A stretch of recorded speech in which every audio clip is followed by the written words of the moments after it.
What's up, Embody? Welcome to yours truly live. Today I'm doing something different because when you're working with friends, you can ask them to try new things with you. And today I'm honored to have my friend Matthew Parlato on for a yours truly live one Saturday morning stream. If you don't know, if you don't know this, one stream can change your life. It did with me back in January as I was diving into this weird online space. I hopped onto a live stream and entered into a conversation. I met Matthew on that stream. I could tell he had more he wanted to say. I think everyone can always tell that Matthew has more to say. So I invited him on as a guest for the yours truly to hear more from him. Subsequently, we began to text, talk on the phone about our weird ideas. And as C.S. Lewis once said, a friendship starts when the other person says, "You too." So we're just going to pick up on that "you too" conversation today. So join me as Matthew and I practice some conversation craft live here on the Yours Truly podcast, live one Saturday morning edition. So without any further delay, I give you Matthew Parlato. Hi, this is Christian Baxter, and you're listening to Yours Truly, a place we go to think out loud.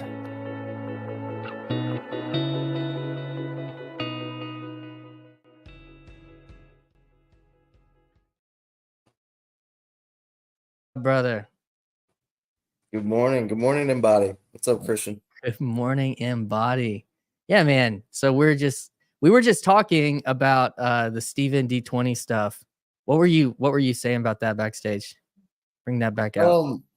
Well, first, I mean, he's just another just absolutely brilliant character around here.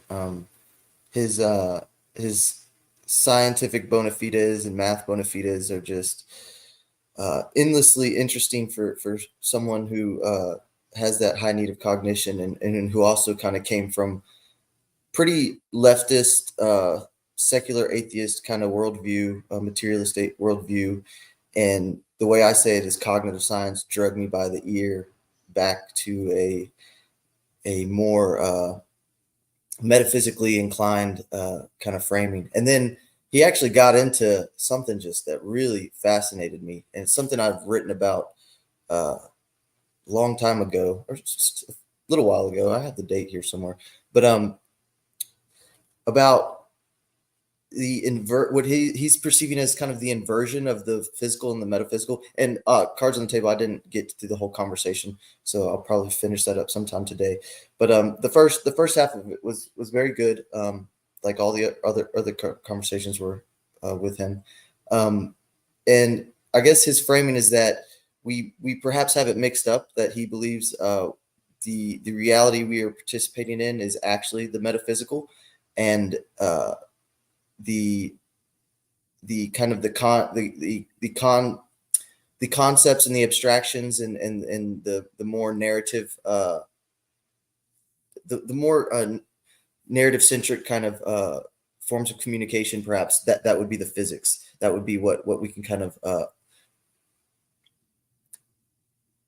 maybe articulate more clearly and concisely, or offer models for, would be another way of saying it. Anyways, the quote I wrote that really struck me with it was, "In my existence, there's but the physical and metaphysical.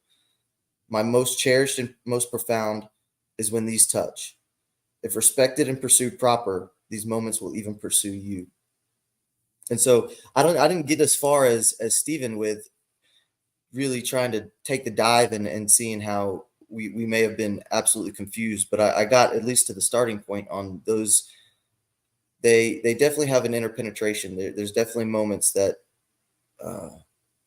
it's undeniable to me that there's something much more mysterious going on. And just real quick, just with the little intro, man. Thank you so much. You know, we've really kind of blossomed and are cultivating something special, I believe. And it reminds me of the Neil Daedalus wisdom of find friends, make friends. And then I think that with your thinking out loud conversation craft, I think if there is kind of the two guidelines or codifications that aren't codifications, because we want to be very organic here. Those are the ones I point to the most. I think Paul has definitely PVK has definitely mentioned that, certainly as respect to Neil, and his friend dynamic. But I think it's friends get online all the time. I think there's communities all over, and I fear, or I question, or am curious as to whether they will endure because of the shared fundament that they kind of wield. And I think those thinking out loud, the conversation craft, the Joe Rogan wake, or Joe Rogan sphere of reigniting the ancient time old tradition of really chewing and wrestling and dramatic dialogues, as Plato would have put it. I think, yeah, man, I think you've hit the nail on the head. I've given you your flowers on that slogan, for lack of a better word. Oh man, write it on my tombstone. Yeah. So, I mean, the thing, I think something that Steve, the way Steven said it was controversially, that the theology is the physics, and the physics that we know is the narrative of physics that we know is the metaphysic. Okay. Yeah, I that's a think little bit. I think he was, the inverse is saying that the true physic reality narrative is the one that someone called spiritual or religious, and the one that we have for science, he would say something like, that's the metaphysic narrative. That's like the narrative that we're telling, or something. I don't know. I could be wrong. I hope I don't know what he'll be up to today. Maybe he'll pop on here at some point. But a reason I also wanted to give him his flowers was because last night, when I was when I was scheduling his premiere on YouTube, I put it for 2:30 a.m. instead of 2:30 p.m., which is what I usually do my live ones at. And I woke up to a tweet from Bob, who lives in China. And he's like, "Well, it was like so strange seeing that premiering in the afternoon in China." Um, so that was kind of fun. Anyways, You had one special viewer for sure. dude, yeah. Well, what else? What have you been up to, man? What's what has been on your radar? Things you've been piquing your interest or your curiosity, or kind of the same old characters, in a lot of regard. I picked up a book that I've been wanting to read. I might do one more in the political philosophy realm. I don't know if we want to necessarily pull on this thread that's right fine. away or anything. It But is. We are tapping on the doors of November 2024. gosh, right? Yeah. So I mean, Uh, it's apropos if it has to be. yeah. Anyways, it's been on the reading list for a while, and I kind of moved away from those topics. But sometimes reality just kind of calls you and draws you forward. It's Sam Huntington's Clash of Civilization. Uh, Basically, I mean, I'm not through it yet, but I've heard a little bit of the gist of is he had this student Fukuyama who wrote End of History and The Last Man, and it's kind of a little bit of a punching bag in certain political waters that I swim at, kind of just how pretty pretty emphatically it's been refuted by world events. Anyways, and Samuel Huntington was his teacher, and so Samuel Huntington wrote an essay published in some magazine, and that essay just it took off. It went viral for 1993 or whatever, and he decided, he's like, you know what, I need to. It was one thing to sit there and kind of push back on my student, that I'm sure he had much love and respect for, even though he disagreed with him, obviously. And so he decided to write a book, and basically it's just that the dynamics of liberal democracy and free market capitalism can go but so far, and that at the end of the day, it kind of reminds me of the framing of religio influences culture, culture influences politics, politics influences economy. And I think Fukuyama, in a very atheistic and secular culture, though I can't speak specifically to him, but I can kind of infer from his work and his worldview. He has it a little bit inverted. He has a very materialist kind of shout out Nate Howe, a Marxist or pseudo Marxist framing of it, that the political system or the economic system is actually at the top of that hierarchy, and that's what influence. And so he kind of prophesies that no, there will be a fracture, and kind of a more Dugin, where Dugin might take up the mantle here. That no, this isn't the end of history. There's still going to be clashes of civilizations. There are still going to be cultural differences. There are still going to be what I like to call existential enemies. Kind of take the fractal of the friend and enemy distinction all the way up to where it leaves the political realm and becomes something much more ancient and serious. Like, people want you and your way of life gone, perhaps. So there. I mean, where do you? So I mean, extrapolate that out. I mean, pull that into the real. Well, there's a couple ways I could go with it. In the more thinky talky headspace, I would probably, like I was gesturing toward, kind of bring in Dugin and invoke what Dugin is seeing the world is doing. Actually, there's this gentleman on Discord named Tyler, and he's got a pretty good reputation. I'd heard about him for months before I ever got to talk to him, and he actually painted a little bit of a different trajectory for where this could be going. And he's an impressive cat, and so there's nothing that I could, though I think I see it a little bit differently, that I think what he was still, his perspective on it still had some sense to it. He kind of, I guess maybe what he said, and there might be a meeting, a lot of times there can be a through line. There might be a compromise or a meeting in the middle of, he saw more of a, is balkanization the right word? He saw more of an ossification of kind of the global regime, and an attempt to really totalize, whereas I think that could be in perhaps the short and I believe pretty short term a trajectory. I think that will ultimately result in a fracturing, a multipolar, more localized, more human sized, and a very I heard this too on Discord. It's Pajovian, not Pajovian. So I've been using that pretty incorrectly, but I'm glad to be corrected. I don't want to sound like an idiot. So a more Pajovian kind of human sized, local regional scale. And yeah, so I think the conflicts and the dynamics and distinctions and the heat that all of civilizations have always felt in between each other, I would just kind of put it up as a cautionary tale that those perhaps aren't going to go away. And in fact, I think for this globalist reach that is, trigger word, that is, can be kind of fascist in its own way, kind of really wanting to in Dugin's framing of, a supremacist liberalism that demands, all of Zimbabwe to indoctrinate their children into gender ideology. That can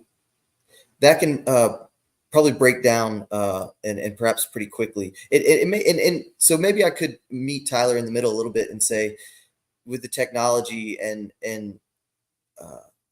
with the economic dynamics, and the West without a chest, men without chests, maybe that time period is where the rubber meets the road. Maybe that's where we can kind of it's tough to draw those lines, but I think from my perspective, I'm still in the Dugin camp, that eventually there will be a fracturing and a resizing, and so you would want, I'll do the perspectival thing. You would want to have a community, a network. You'd want to have some loved ones that can make sense of the world, that can do some conversation craft, that can care about each other, that can get together and commune, that can and then in a brass tacks way, you're gonna want people to know how to do things. You're gonna want to a big one is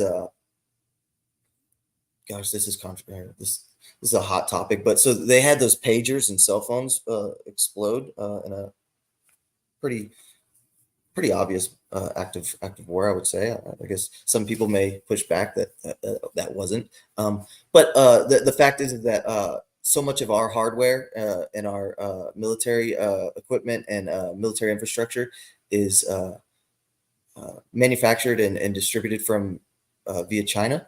So we're kind of playing with some fire in a lot of ways. And so yeah, I think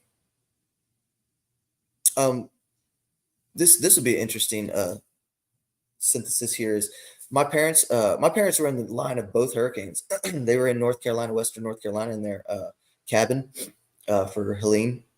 Luckily, their cabin missed or was spared, and then they left the destroyed town. Was pretty devastated, the town, and went back to Ocala, to Central Florida, and there's another one started bearing in on them. Now it went a little south, and there's a harsh side to hurricanes. As a Florexian or Floridian who's living in Texas, the east or right side of a hurricane is I think there's like a 1% chance for that inverts. Don't quote me on that. But anyways, so they did get missed. They said they just had a lot of rain and a lot of winds, so their home in Ocala is okay as well. But anyways, there's one of the main quartz quarries is in Spruce Pines, and so the race to kind of make sure that mine is back up and running is actually a very interesting topic. It actually even showed up in a podcast. They literally named the town. The town is called Spruce Pines, North Carolina, and they named the town in this podcast. So I was listening. I was floored. I clipped it up and sent it to my parents. I was like, look, your town's getting talked about. But it was basically about this kind of geopolitical, manufacturing, node that is this quartz mine that all these super semiconductors and microchips rely on. Anyways, that's a roundabout way to say that we do have the capability. I mean, there's that American spirit, we just kind of have to awaken and reorient ourselves, reprioritize our values. This is some of that street wisdom that really just blended in seamlessly with where my intellectual journey has taken me. But reevaluate your values and allow our that American spirit that which also I think will do both. Will do another thing, which will kind of reinvigorate and heal our dissolved communities, because we have been able to just be so numbed and put to sleep by the convenience and the anti-responsibility. Oh, China will make that. Oh, they'll do this. I'll send my kid to daycare. It's we have the ability to take back the reins of a lot of this. And there's another great book called I think it's The Next 100 Years. And he there's some wonky stuff in there, but it's a pretty sophisticated it's a bold take, right? To try and look out and prophesize the future like that.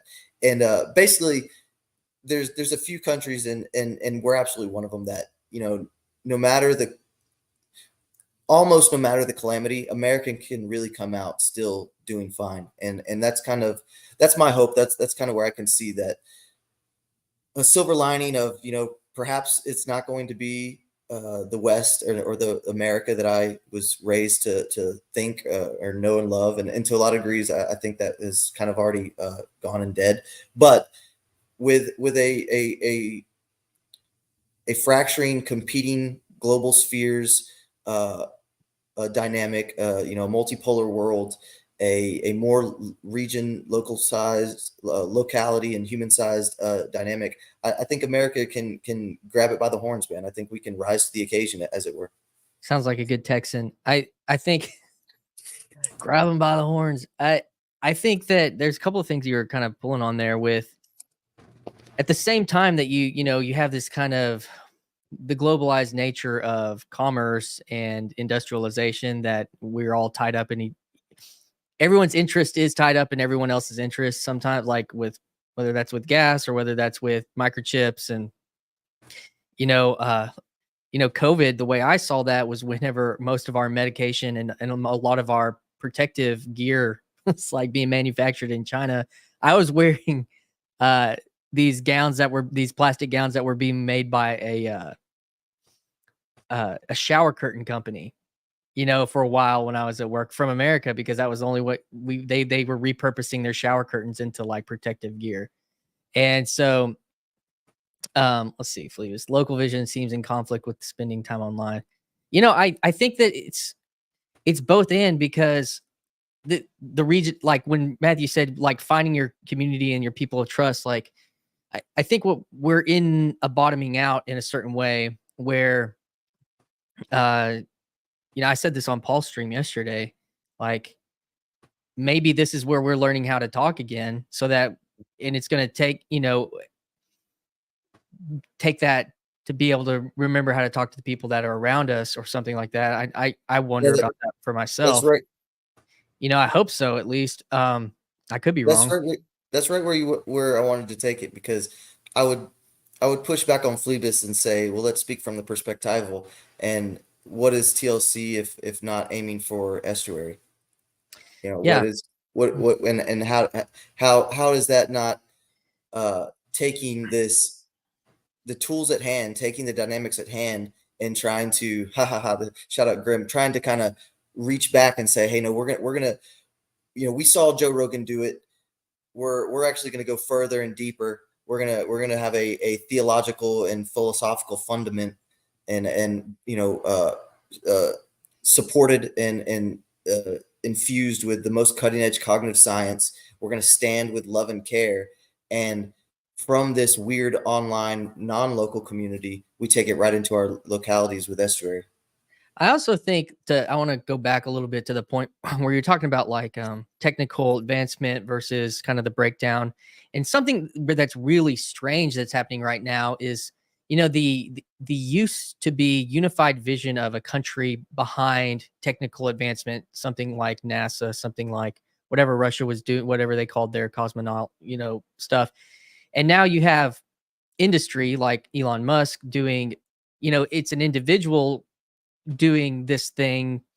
And he has people that support him. He has people that are interested in what he's doing, but it's not like everybody is even excited that he wants to go to Mars. Like, it's not like this unified vision from a country, I guess you could say. Like, I think that also is pointing at a shift in culture and in a more even kind of regionalized or polarized society.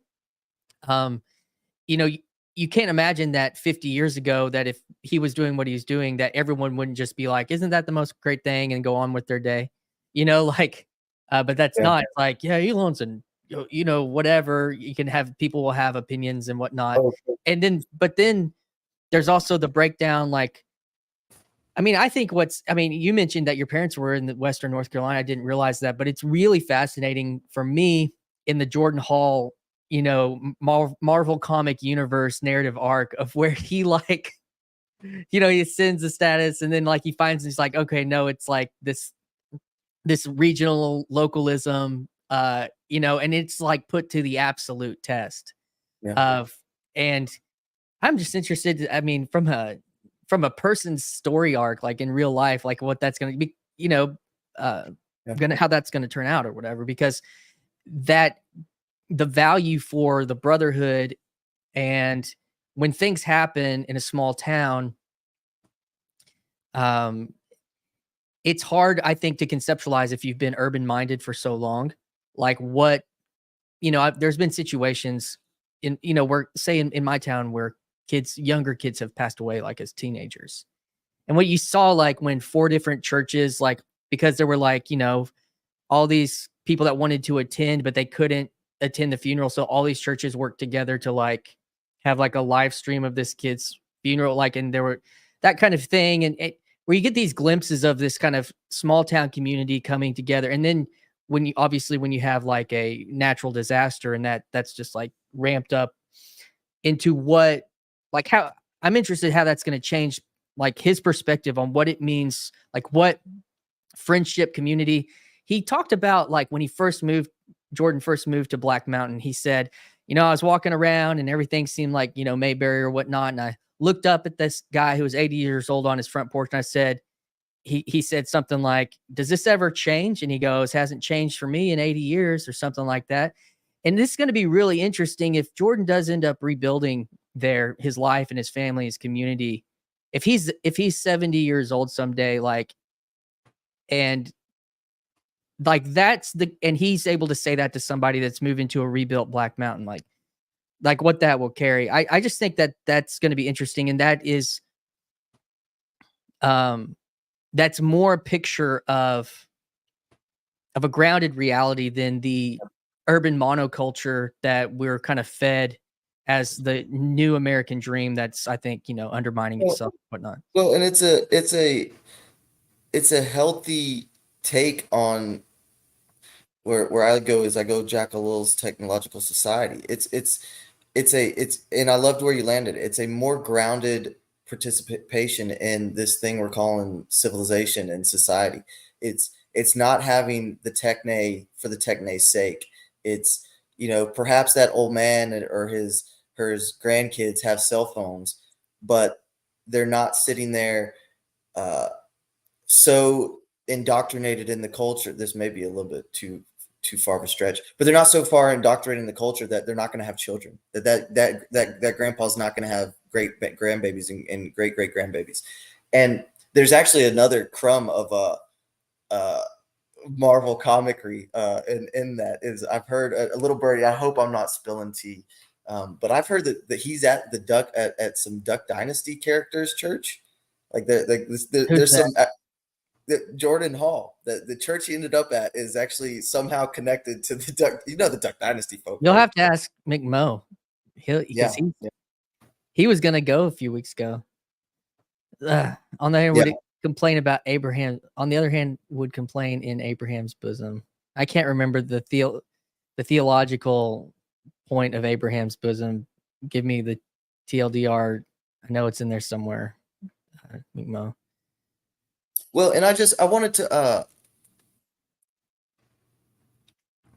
wanted also to kind of step back. You had before we painted the Jordan Hall dynamic, there was something else there on my mind. I hope I didn't lose it.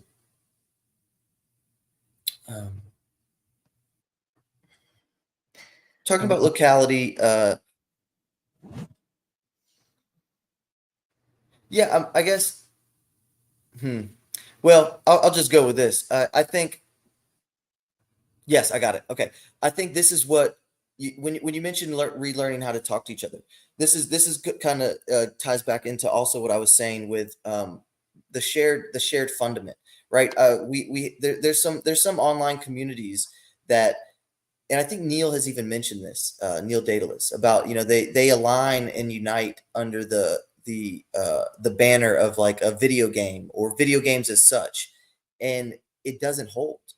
It fractures. Yeah, now I got it all. Okay, I got it all back. Excuse me. So when you also mentioned we're talking about Elon, right? The private is becoming so powerful and so impressive, but yet there's easily 45% of the country right now that will damn him as a fool and a bigot and because of who he's supporting. Like he's all in on a certain political character, for better or worse.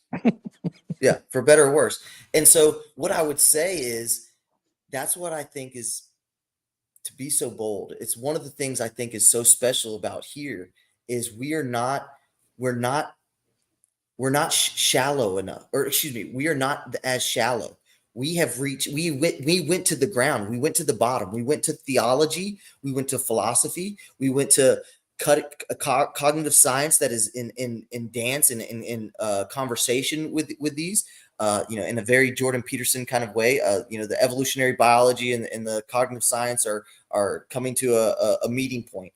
Right. That was kind of his opening with the Brett Weinstein and Heather Hine conversation. That just floored me when he said that. I was like, man, you're talking about what me and all my goofy friends have been talking about for years now. And so I think, because you can even do, because the way you framed it was, it's not aligned under a nation, right? It's not at that nation or state banner.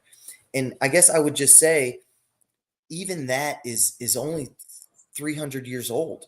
It's like, I just, and you could say that is enduring, but it's like, I would push back and want us to be a little bit more sophisticated and a little bit more bigger picture, and that I don't think that is necessarily wise to hold. I think in a proper stack, be American, love it, man. Let's all unite. That's fine. But understand that American should be Americanism will only go so far. We're kind of living through that. Like Americanism under the umbrella of, and here I can even, give the shots out, because, this isn't a Catholic empire. This was not a Catholic nation. The Catholics came here and got their persecution just as much as anybody.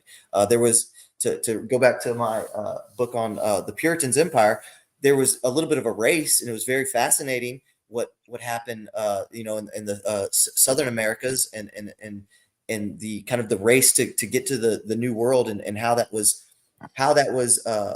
explored and for what reasons. But the fact is the game is in.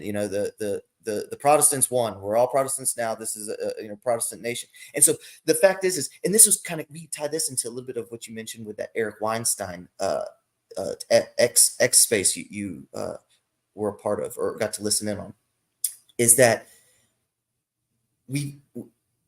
and also maybe in a way kind of try and resurrect the quote that just sticks with me, with the men without chests for C.S. Lewis.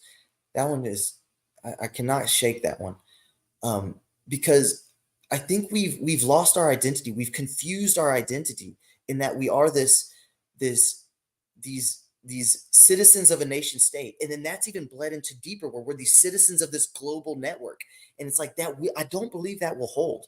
I think what can hold is a religium. I mean, to put it concisely, I think that's what can hold. And then from there, the healthy hierarchy and orientations and the networks can flow from there. And then it's like, go be a lefty, go be a right wing guy, go be someone who's fascinated with deep rightist political philosophy, because I think they're the only people really wrestling and saying anything interesting. That's fine. But I will not hold on to that co-identification. That co-identification will be weak. It will cause self-destruction and self-deception, and it will also cause, or it will encourage and enable fracturing. It will encourage and enable infighting, because it's not strong enough. It is not deep enough. It doesn't hit ground. Got PVK going on you, rooting you on. Parlato's in flow state, baby. I said Parlato's always in flow state. Man, I learned from a good online pastor. That's right. Who gets into his own flow state. Dude, I think that's it. It is there's a lot of interesting things with society, if you're trying to honestly look at it without completely being captured by an ideological spirit, and it's hard not to at times, no matter which side you're rooting for and all that kind of stuff, like to acknowledge the changes that are taking place, which it feels like is the only thing that you're kind of pointing at mostly, like in this conversation, is just Flevis, I think Matthew just articulated a dream for Christian liberalism. Yeah.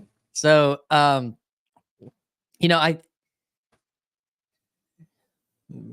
there's a lot there.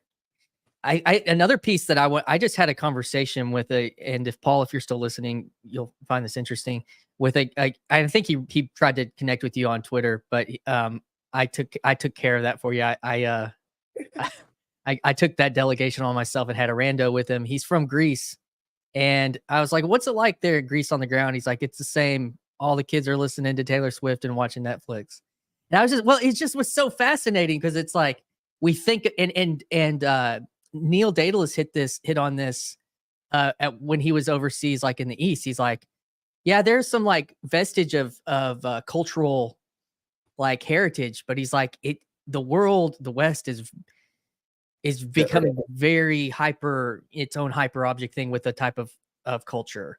The urban monoculture. Yeah, and that it's um and so it's a very weird time, and that he's been, he went back to uh well, for one, here's the part I wanted Paul to know is in our conversation, which will come out in a week or so. Uh he said that he became a Christian listening to a Paul Vanderklay podcast, just right there in the middle of a Paul Vanderklay thing. He became a Christian. Um and he's like he's in Greece and he's listening to this, and he's listening to Jordan Peterson and Jonathan Majo and John Vervaeke, and he tried to start it. He's been on Elsnet, actually. He's tried to start an estuary over there, and then it didn't quite. He had the kind of it was interesting because he had a similar experience that Bob did. It's like, I'm going to try to handpick these people, and I think this goes back to the part of what the tension for what like Flevis and we're all kind of feeling is like, okay, well, I don't know if it doesn't just naturally always work to just be like, well, if I handpick 5 people, we can do estuary and then it's just going to work. It fell apart. Bob's fell apart. And what he decided is he's going to do is try to actually get online and try to attract people to him that are kind of wrestling, that to get the fundament that you were talking about, and then try to start from that fundament. And then once you have 5 people and maybe one of them gets on, and starts talking about something. So I think it's a symbiotic relationship. It's not a one like, so, okay, once we get the relationships back on the ground, see you online, like, I think it's it. And that was interesting because he said that he went to Peterson's talk in Greece and there were 2,000 people in Athens, which that idea just kind of like blew my mind, thinking about Athens and having this professor from Toronto coming to Athens, Greece to talk about Western civilization. Like it's reached all the way across the world, and that's where we're having to like come back. And anyways, what that reminded me of is actually, shout out again PVK in his live stream, I guess yesterday, talking about the different the online estuaries versus the in-person estuaries. And I found that as a bit of a false dichotomy, because estuary is connected to TLC, right? And so in what you were trying to lay out, I think is kind of this microcosm of what we've all already did. I can't say personally I haven't started my own estuary, though. Me and Aaron Aragon we've had a couple bro dates, dinners, chewing on it. He's got this program where he's supposed to start his own Bible study. So I think it's a little bit daunting for him. I don't want to speak for him, but I think if I can take on the brunt of it, he can kind of just be my wingman or something. But where my brain went is self-selection. It's when you try to top down and say, hey, I've got you, come, let's try to do this. It's not this voluntary, self-selected, that fundament of interest, right? Where nobody grabbed me and you to start. We were here. This is what we went to J-Cubed University. We've been paying attention to these ideas for years. And you say it so articulately. You had to get it out. You had to participate in that ancient oldest time tradition of conversation craft, of deep dramatic dialogues, of let's wrestle with real ideas. Let's see if this gets to a place where vulnerability may emerge. And me and you have both been through that with our different conversations. And so there's a way that I think that gentleman in Greece is probably going to be approaching it the proper way. He's going to try and do a microcosm of what all this goofball community is, right? Where we just kind of coalesced from being the lighthouse, putting out the signal. Yeah, and he asked, like, I think one of the interesting things is we can take this for granted if you get on here and you start making these videos. But I was like, he could take our conversation and text it to somebody and see then if it resonates, instead of saying like, oh, just show up. Yeah, I have listened to that guy, or I've watched, and it's like, oh, well, this guy might be good, like, and then he he hears me talk about 3 other people, and then he goes on a rabbit trail, and it's like, oh, and then a month or 2 later, he's like, "Hey, I watched a few of those videos from Paul Vanderklay," or I watched a few, like, okay. And I think the interesting thing is because it's not just talking about, just like in this one, we've gone from theological to physics and metaphysics to cultural, political, theory and all this I mean, it's not just one thing. Um, and I think even to McMo's point here, history is our collective justification to being addicted to the thinky talky. I would say yes and no uh, because like you said, it's not just like, oh, well, I think, and I mentioned this on Paul's stream yesterday. It goes back into to Grimm's thesis, which is set in cell, like that we are in a cell. How many of y'all are out there listening on your cell phones, trapped in your cells, and then the only key to get out is actually conversation, because it's all consumption at that point. And then to get out, you have to unlock the door. I mean, you have the key, but it's like self-imposed. And then to get out, for me, like 7 years of input is like being in my own cell. And like as soon as I call it the Eye of Horus up there, like as soon as I decided to just go through that portal, the conversation began. And then not only did that begin online, like I was able, people in my life started watching this, and I was talking to some of them about that. And then I started friendships, and I haven't, of course, I went to Symbolic World. You could call that a in-person, for sure. But I haven't done that this way. And cards on the table. I'm as big a fan of the thinky talky stuff as anybody, but I would definitely push back on Mo. And you never know with Mo. He might have been half joking there, but he's there's also I mean, in the codification of estuary, there's the personal is a genre of topic, and I think the shared fundament that we've kind of been hitting on is in the strictest way, because I would say there might be ways around it, right? You could still go back to like time old tale. You meet somebody in your life, and you don't necessarily start talking about the deepest things, and you can still kind of hit it off, and you share that vulnerability and that trust, and it's that you two kind of thing, and then you spiral up from there in an anagogic spin of love and friendship. But I think in this broken down world we're in this very propositionally tyrannized, and here comes the shade, this uber Protestant realm, where if you don't have the exact decree or the exact credo as me, I can get very defensive because I'm identifying with those propositions in that credo.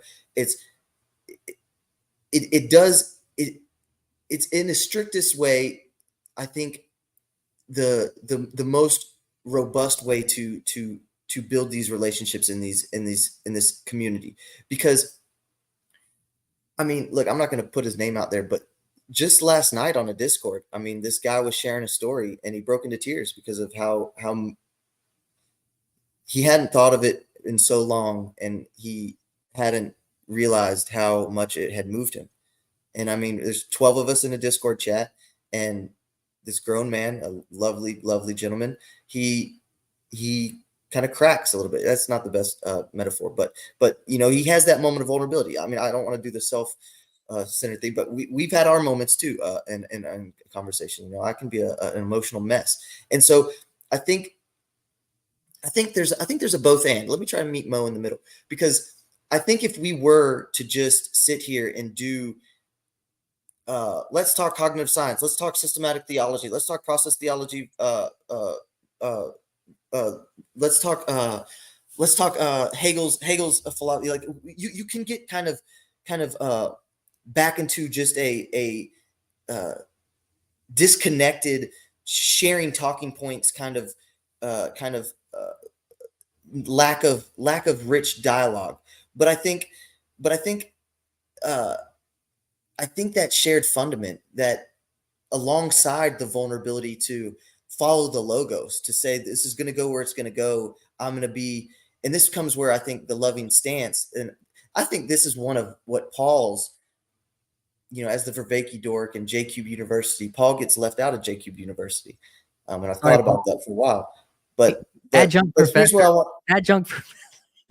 Adjunct professor. But here's what I wanted to give Paul. So I called him like I said, Jacob University, and then he's I call him like the Sunday school teacher. Like he's the one that's like taking the thing and like in the estuary and like you know having the back and forth. He's not just, the other guys are all one way for the all intents and purposes. And I also don't want to, where I'm going, I don't want to frame that they don't embody this existential stance. They actually do. I think Vervaeke is one of people even sometimes say his humility is cringe, and I'm just like, you ain't watched enough Vervaeke. That is who he is.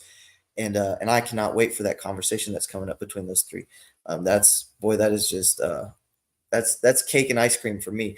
But Paul took it. I think that your distinction might be a little bit better, because he took the existential stance, and he's interested in those ideas, but then he allowed the doorway to be two ways. He also said, look, he even says, I am trying to build a community. In lack of better words, he has said that, or he has at least put out the distinction that he's not with Pageau and Vervaeke, who are against that. They're like, no, it's not what I'm doing. And so he is able to model the stance of love and care, affording vulnerability, affording the drama part of those dramatic dialogues. And I think the dialogues to endure, for these networks to grow and to keep on permeating outward in a mycelial network. I think we like the word growth versus scale. That fundament of actually wrestling with deep things, I think, does matter. Or else you get into the we're just another group talking about politics, and until one of us disagrees about politics, boom, here comes the tower. Yeah, well, that's interesting. The thing that kind of kept coming up for me in that was, and I think even in reference to some of the stuff that Mo is bringing in here is, at some point, like, I mean, I've enjoyed watching sports to a degree. Like, I played some sports in high school and whatnot. I enjoy part of, being able to sit at the water cooler proverbially and talk about, the game. But I kind of, at some point, politics maybe was the game. And then and you're watching these. I mean, some of it is like I had this conversation with Joseph Lambrecht. We did it'll be out in a few days. And he talked about Gen Z being looking for opportunities to level up, like you would in a video game, or like play your best card. Like, and he talked about, like, I think he called it blood sport, which is like trying to destroy people, like Jay Dyer's doing on the internet with, like, I'll debate you, bring your best player, blah, blah, blah. And that's I think that it would be hard to get away from not saying that there's some of that, like, in the water, like, I think we even like referenced it one time, you and I, in a phone conversation, but to McMo's point here about, like, our attention, what does it mean to have your attention aimed at something for 5 to 7 years and not be able to talk about it? Like, I just think that's it's an unfair critique to be like, okay, well, yeah, and to Grim's point, we're trapped in ourselves doing that. Maybe we should just get up and not pay attention. But what's driving? It's historically a reality that certain people have been very interested in the love of wisdom, the phileo sophia, like, and trying to understand that and trying to dialogue about that. And that is certain people's sport.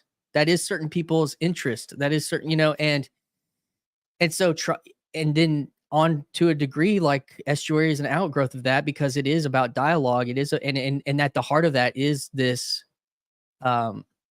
this desire for a lot of things, but some of it is for iron sharpening iron. Some of it's for relationships. Some of it's, but that it's not, it's also not this crazy thing.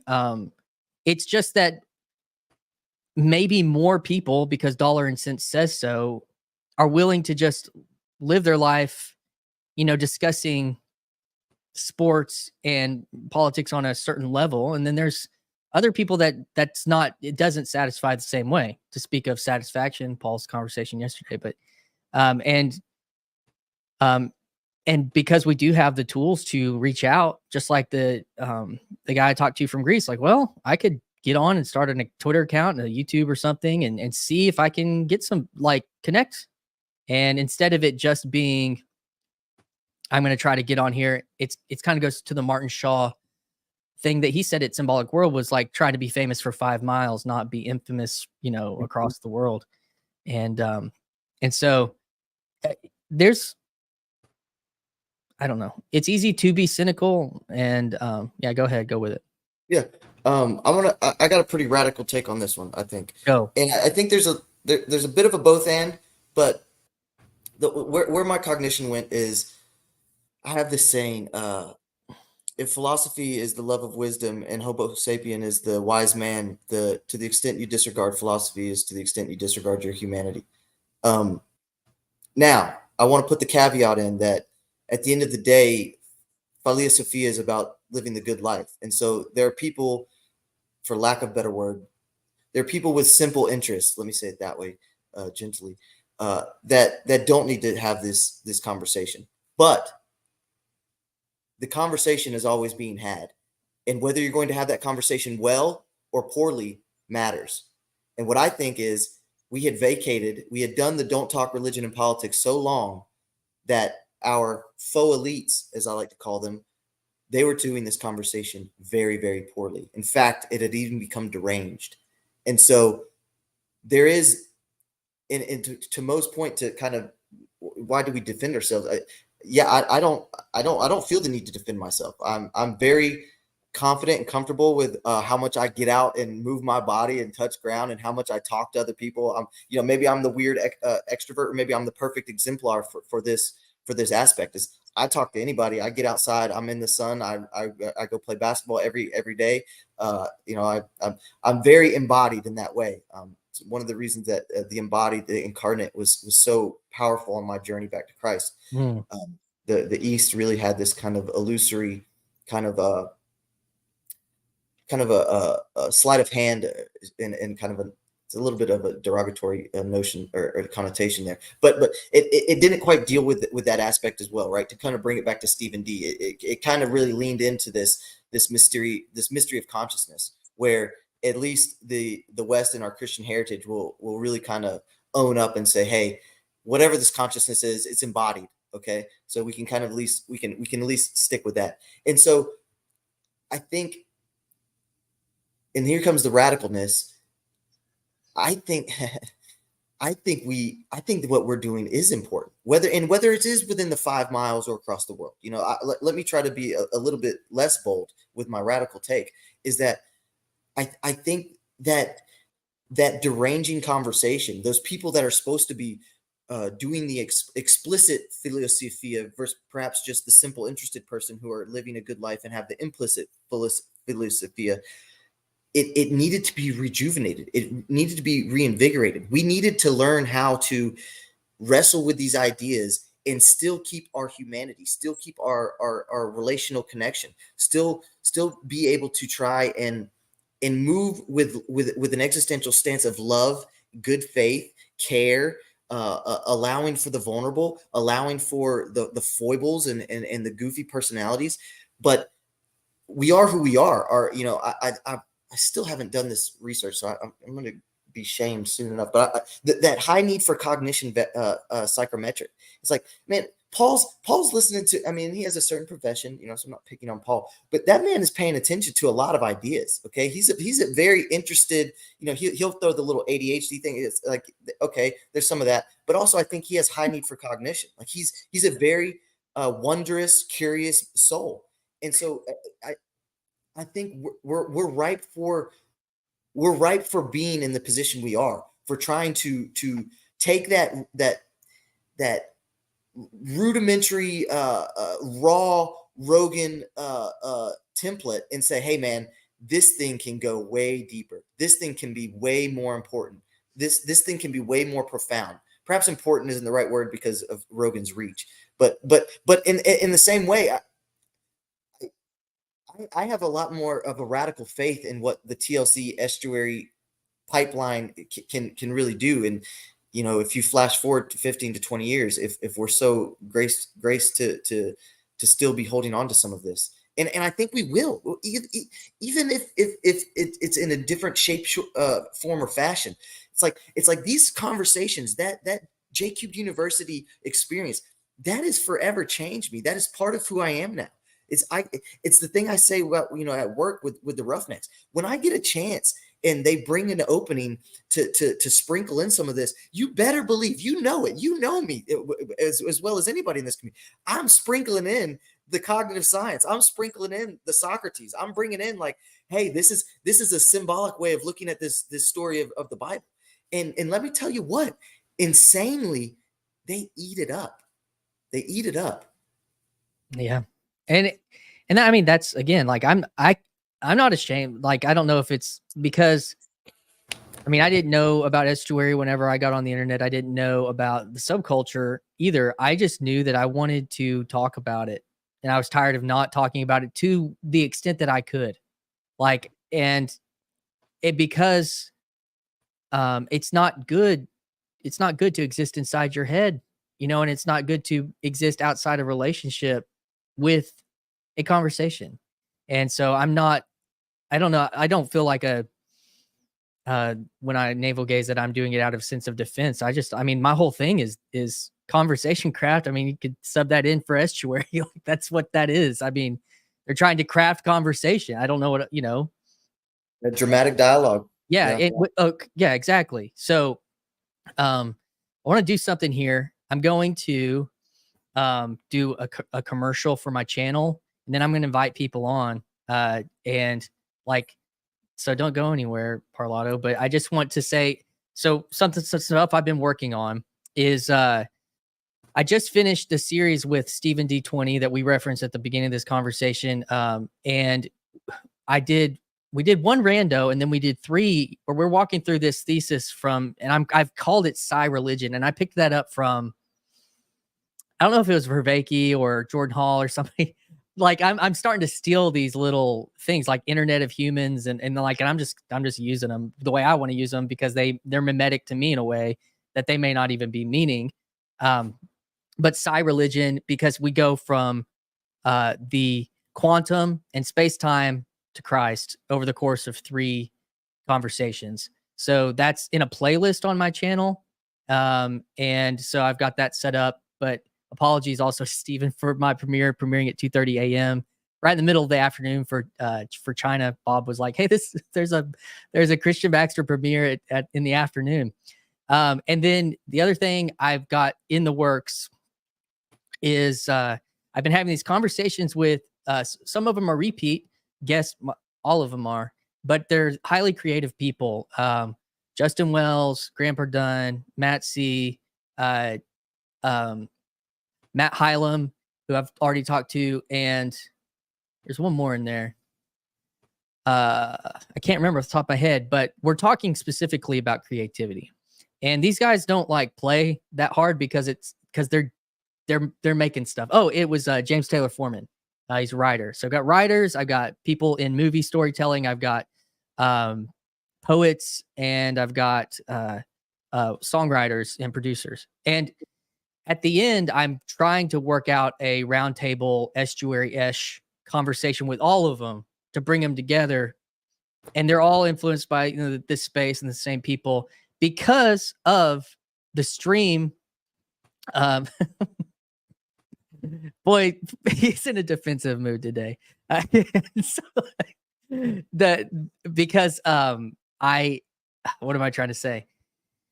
Trying to get them together and do kind of estuary thing. And so I'm, dude, I'm sorry. 2 people, there's a big enough, this world's big enough for more people to do the same thing.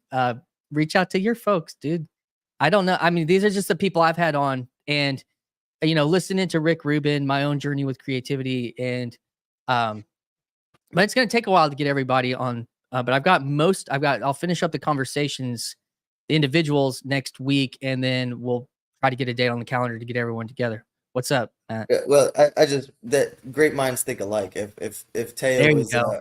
if Teo was thinking about something as well, look, obviously no shade to the other guys.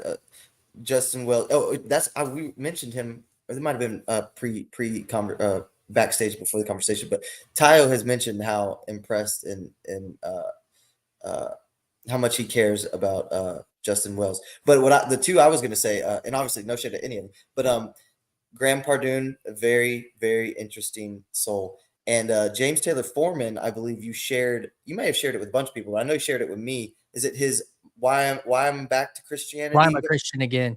Boy, that essay, that Ken Wilber. That thing floored me. Yeah, Salience Landscape. He's got it all in there. It's beautiful. It's really cool because how he integrated it creatively without saying anybody's name. If you've like gone to J Cubed University, you can like pick them all out. It's really cool. And I would even say a masterpiece. Yeah. And so I'm trying to get, and I'll take this back because Teo was a part of this stream too. You were a part of that stream. It goes back to me for this. It goes back to this, that stream and Teo was there. You were there. Neil Daedalus was there. Fleebus was there earlier on, but like Matt C in the hive mind over there in the chat, right over there, whatever. Like he said, who's going to make the album? Who's going to make the novel? Who's going to write the stories? And I was, I was like, based off of this. And if you go watch, it didn't get a lot of traction, but my conversation with Matt Hylam, like his whole album that he released, he has footnotes for Ian McGilchrist, Jordan Peterson, authors of Dune. Like his website for his album, like you can go look at each song and you can see what he's what's the inspiration for each of his songs are. And they're all corner pillars. And so anyways, I wanted to highlight that. I'm going to drop the link and then I'm going to hit a little bit of branding and then we'll see if anyone wants to come in. So I'm going to knock us out and hit some branding. And if anyone wants to come in, pile up back here and we'll let you back. So going to drop the link and get out.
dude.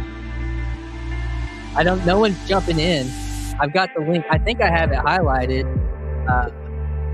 Let me know if it's not highlighted in the chat. And I got the music still rolling. Turn some music back off. It's just you and me, dude. I think McMo said he was going to try to come back in. But yeah, dude. So no one wanted to come play. But I'll leave it up.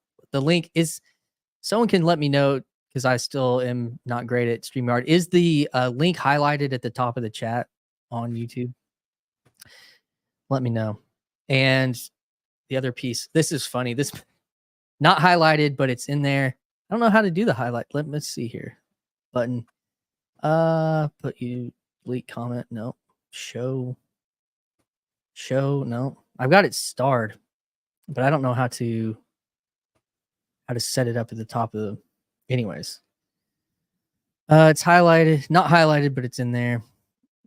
This comment made me laugh. Alan thought at the time that the height of artistry was his little church plays. There are some sneaky heavy hitters around here. We see the Phlebas said something like, Mark, I'll teach you how to be creative for an affordable subscription fee. This is still free. You know, here's the joke. Here's the joke on this is, and you and I have talked about this, Matthew, that like, get it while you still can. Jordan Peter, J-Cube University, Maps of Meaning playlist on Jordan Peterson's YouTube page. Symbolism in movies and scripture with Jonathan Peugeot. Awakening from the Meaning Crisis with John Vervaeke. They're all free in a playlist, but they're all kind of starting to section off their stuff behind a paywall. And I think that it's going to be, interesting. Here he comes. Here comes this bad mama jamma. What's up, boy? How are you doing? Chainsaws, huh? You're back in your house. Hold on. I can't hear y'all yet. Can y'all hear me? We can. Yeah. Back in Can your y'all house. hear me? I hear you. Can y'all hear me? I hear you. I hear you. I hear you. Can you hear me? Okay, you. I can hear you in my ears, but not in the. I'm still in the YouTube stream in my ear AirPod. Gotta get out of there. Hold on. Give me a second. Give me a second. Yeah, the chainsaws is very appropriate after a bunch of fallen trees go down. You'll be doing that for about a week or so. Let's see. Do you guys get any natural disasters over there? Something ain't right. Give me a second. In Arkansas? You guys get some tornadoes or anything? NATO's, man. In 2012, my brother's house was completely destroyed by a tornado, Central Arkansas. And there was a big one maybe this spring or spring a year ago in Little Rock. And I was up on like the 8th floor of this hospital. I watched the whole thing like pass by. It's really cool. I mean, it did some damage. It wasn't as big as some of the other ones, but does regular homeowners insurance kind of take care of you for that? Yeah, I mean, did them, but so. All right, I can hear y'all now. Sorry for that. Yay, McMo. What do you got to say? This is the first time I've actually streamed from the Heretics Confession here. I've actually, this is the first time I've streamed since the parking lot of the hotel we stayed at. I was on Mark Parker's stream. Yep. So it's good to be back in the public eye is what I'm trying to say. What do you got, McMo? What do you want to say? You were salty in the chat. You hurt our feelings. Well, y'all were apparently I'm not as sneaky as I thought. Y'all were reading me like a book. Yeah, I had a horrible mental morning. Just it happens. High in neuroticism and extroversion. So I'll tell you all about it if you want to know, but it's not fun stuff. If I say it funny enough, then people will laugh and think I'm joking, but yeah. So yeah, y'all read me like a book. I was trying to be positive with y'all and keep the conversation going. I thought everything y'all were saying was absolutely awesome. I love when Parlato hypes up this corner. It makes some of the self-doubt of every action I take quell for moments. And so, yeah, I'm super appreciative. But I do think that there's still the temptation for me, at least, to use this as a numbing agent or a distraction from real life issues that the thinky talky stuff does not solve, you know. And it's embarrassing stuff, right? Like it's I need to be a better husband, do the dishes more, you know, or you know, it's like it's all this, you know, personal foibles, I guess. But yeah, I often wonder, and this is probably too because I'm mentally ill, y'all. So it is what it is. But yeah, so there's, I guess that's, once again, y'all read me like a book, but I thought everything y'all said was really good answers and responses, and I definitely don't want to bring down the vibes. No. And what I would offer there, or where my brain went, is perhaps it's not the thinky talky that can help in those regards, but if it's the thinky talky that has coalesced this community, and you can make friends, and a big pillar around this parts is Chad the girl dad, and he if and you know, and even just the main, you know, the main guy, PVK, if you can create connection and relationships that do encourage you and do help you in those regards, I think there can be a compromise there, because you're right. Us talking more about Hegel and Kierkegaard versus us just trying to be your friend, or not even trying to be your friend, becoming your friend. I think there's where there can be a synthesis there. There can be a compromise in that may get you to realize, hey man, you know what? I'm gonna plug in, listen for this hour, but I'm going down to do those deckham dishes. Yeah. Well, and there's also the thing, like, should I feel guilty that I'm closer friends with y'all now than I am with my real life friends? I do. But I do. So that- I should cede the floor. That's one of the things that I was going to mention. The thing that I find so unique about this little corner, because like I said, I've been lurking the web for a while. I've been lurking YouTube for years, but here's the thing: in real life, like in my circles where I work, the people that I know, they don't know and they don't care anything about Jordan Peterson. They never heard of PBK. They never heard of John Vervaeke. You know, on and on. They might have heard of Joe Rogan, but they're like, yeah, I don't really like that guy. Or so there's certain types of conversation, and there's other stuff that you can't even say because, you know, people are very. It seems like nowadays people are very sensitive to certain topics. There's a lot of things that you can't even have a conversation about because they don't even know what it is that you're talking about. It's like trying to talk about a movie you just saw that nobody's ever watched. You're like, oh, okay. It's kind of hard to talk about the movie that I really enjoyed because nobody's watched it. So this little corner, it's so, like I said, it's like nothing I've never encountered before. That's what I wanted to say. Thanks, man. Yeah. I was gonna say to McMo, like, I think some of it goes back to this practical acceptance of the reality. And the kids have already figured this out. Like gamer culture already figured this out a long time ago.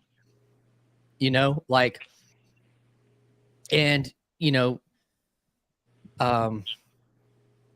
but there does have to be, like, we have responsibilities, like, you know, all these sci-fi movies of, you know, 10, 15 years ago, like Surrogate and I mean, The Matrix, you know, things where people live their whole lives like inside these spaces, you know, and that's a problem. But these spaces do exist. We have to figure out what to do. We do have to figure out, like, when someone's been talking about your favorite sports team and no one else, like, if you're I know a guy from Massachusetts that's a Dolphins fan. Like, when does he ever get to, like, talk about the Dolphins with anybody at the pub in Massachusetts? You know, and so there is just some of that at the baseline.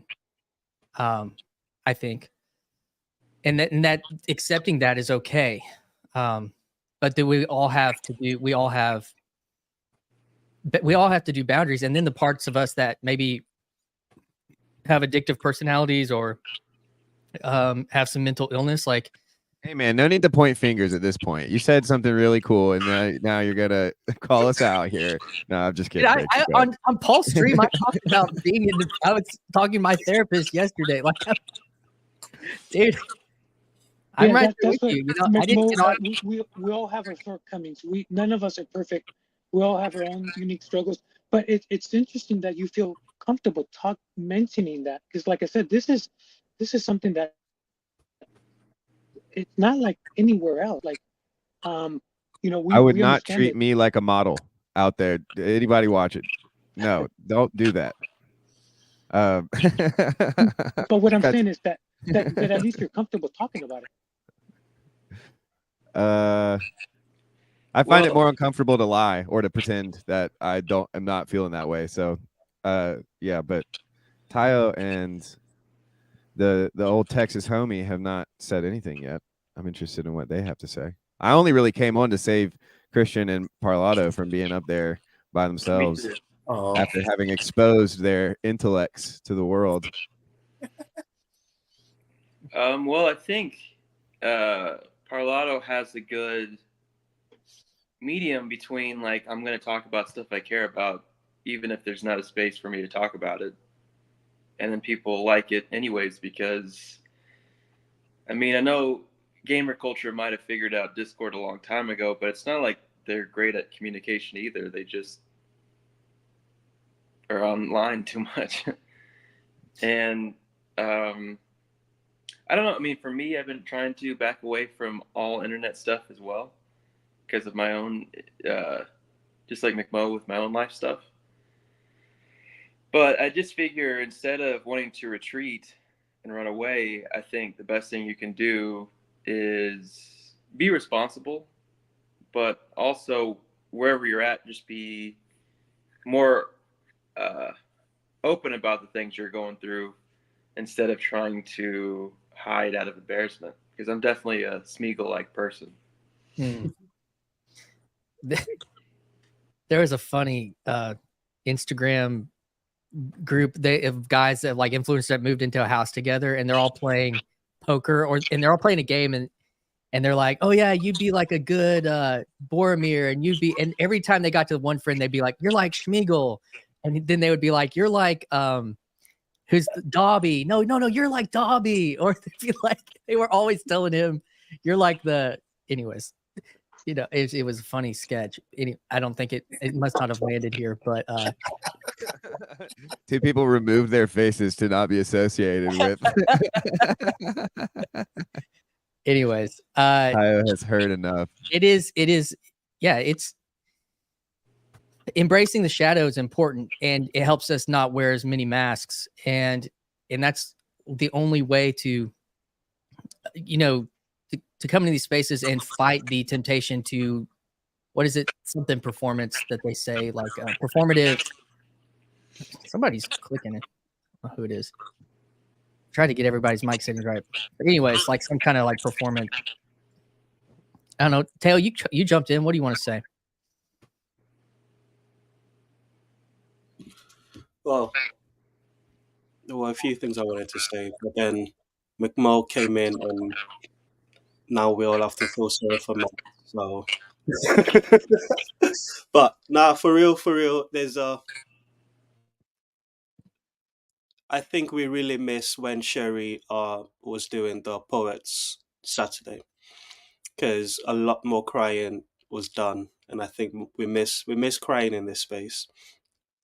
There's a sense of lamentation that's important to the cycle of existence, and McMo is the sort of the life of the party, jokey, but if the amount of comedians committing suicide has told us anything, it's usually that there's there might be some darkness that's being masked with laughter, and now that's not me trying to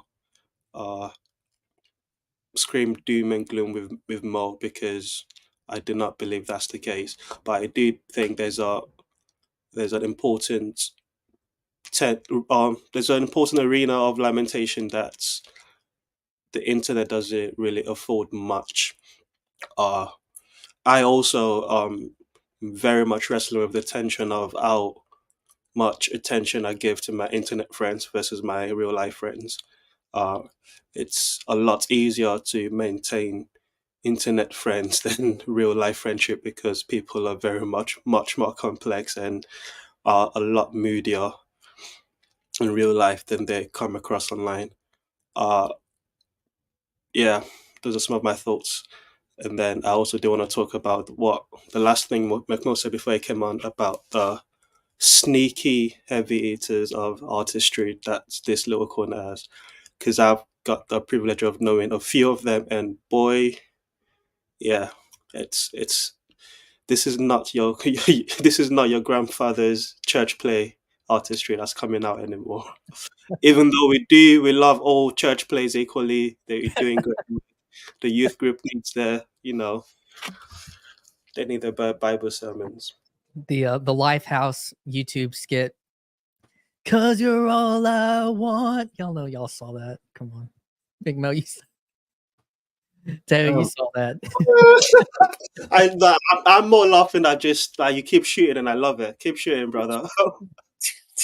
It was a big viral hit on a Christian YouTube many moons ago.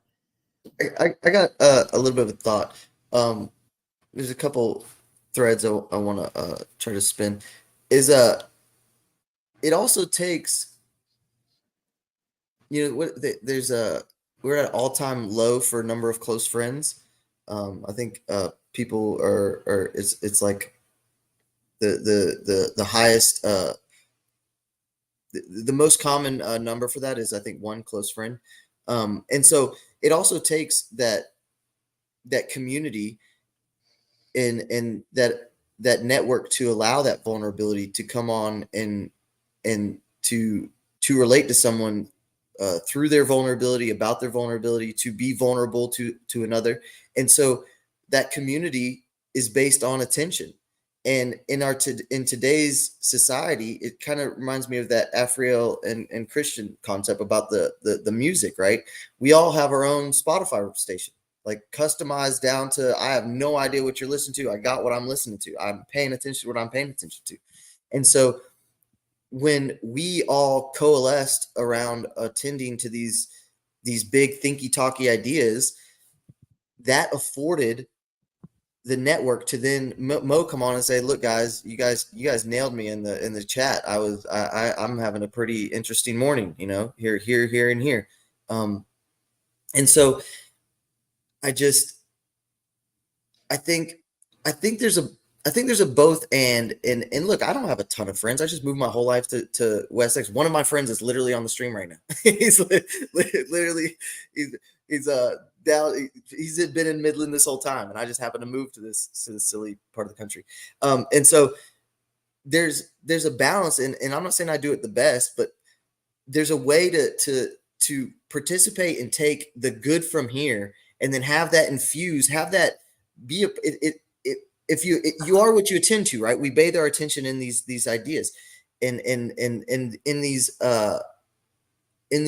phenomena, in these stimuli, and then that is going to necessarily. This is why the whole, is TLC going to affect the world? It never made sense to me. This is why I was trying to do the connective tissue between TLC online estuaries versus in life estuaries. It's like if there's anybody from TLC in that estuary, to the degree can be argued upon, but the fact that is going to influence, it's going to have an impact. It's going to, in my opinion, allow for a better, healthier, more optimal relating and conversation or friendship. I think that's undeniable. I think, and I think that is, to be so bold, I think that is good. Right? It's that Christian was saying, right? It's the facts on the ground kind of thing. We are in these cells. We have these technologies. Are we going to sit there and be in the jail cell and just consume, or are we going to try and optimize this thing? Yeah, I mean, this is this is part of like all the cinematic illustrations of. There's a version of the Matrix that came out after the big three called the Animatrix, which kind of goes back in between some of the stories. And it's kind of like, well, what were they doing when they were trying to free people from the Matrix? And they were having to like go in and talk, evangelize the truth or whatever you would call it, and relate and build relationships and find the people that were paying attention to the same kind of things. Like, this doesn't seem right, and then, yeah, well, follow the white rabbit, follow the red pill or whatever. And so, but you can't necessarily, and even just to go back to that conversation I had with the guy from Greece, like his answer, he was on Elsnet and he tried to start on the ground estuary and it kind of flopped because there wasn't, and to use Matt's term of the day, there wasn't enough fundament there. And there has to be something holding you got to be able to find that. And he said the thing that broke it apart wasn't that there weren't people that were willing to talk. It's that people were not willing to listen. That's interesting. So what's up, Mark? Hey, good morning. Good morning. Thought I'd finally do a face reveal. Oh my gosh. So is this am I bringing somebody out of lurkerdom right now? This is the real me. Mark S. McMo's got his glasses down. What's up, brother? I've seen you over Not much. in Hive Minds and Discords and whatnot. Yeah, I've been getting more into it. I'm still kind of new, but yeah, talking about real friends versus online friends. I just feel like, we talk about this like it's a new thing.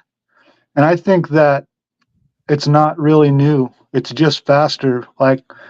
Because like William Gibson, who wrote, I forget that novel he wrote, he invented the term cyberspace.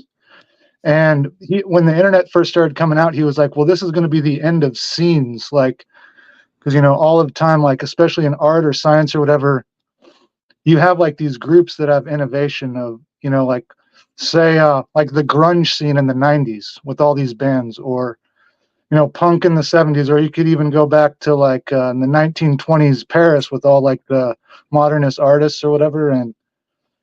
But actually, they weren't all living in the same spot. They were traveling around the world and just corresponding with each other, and they'd like meet up every now and then, or even, just going back through time. I feel like these internet communities are not new. Even they go back before the internet. There's always been, and then there's always been a division between, maybe you're into some niche thing and your family isn't into it. So people always have, I don't know if it's a division, but their passionate interests versus their material or more immediate social interests, So yeah, I don't know. I feel like it's actually an old thing. And I know I've said it before, but even like back in the Bible times, Paul was like writing letters and they were circulating. And so they were connecting through long distances in that way, So I think that this is actually tapping into an ancient thing of like searching out other people beyond your immediate social groups, That's what I just had the thought of Little House on the Prairie. If you're adventurous enough to go try to stake your land out, in Kansas, and you have 4 neighbors that are all, pretty far apart, you do still have the common ground that y'all all made that decision. Like that's your, like, we're all here because we all had something similar driving us, even though you're probably highly individualistic or whatever.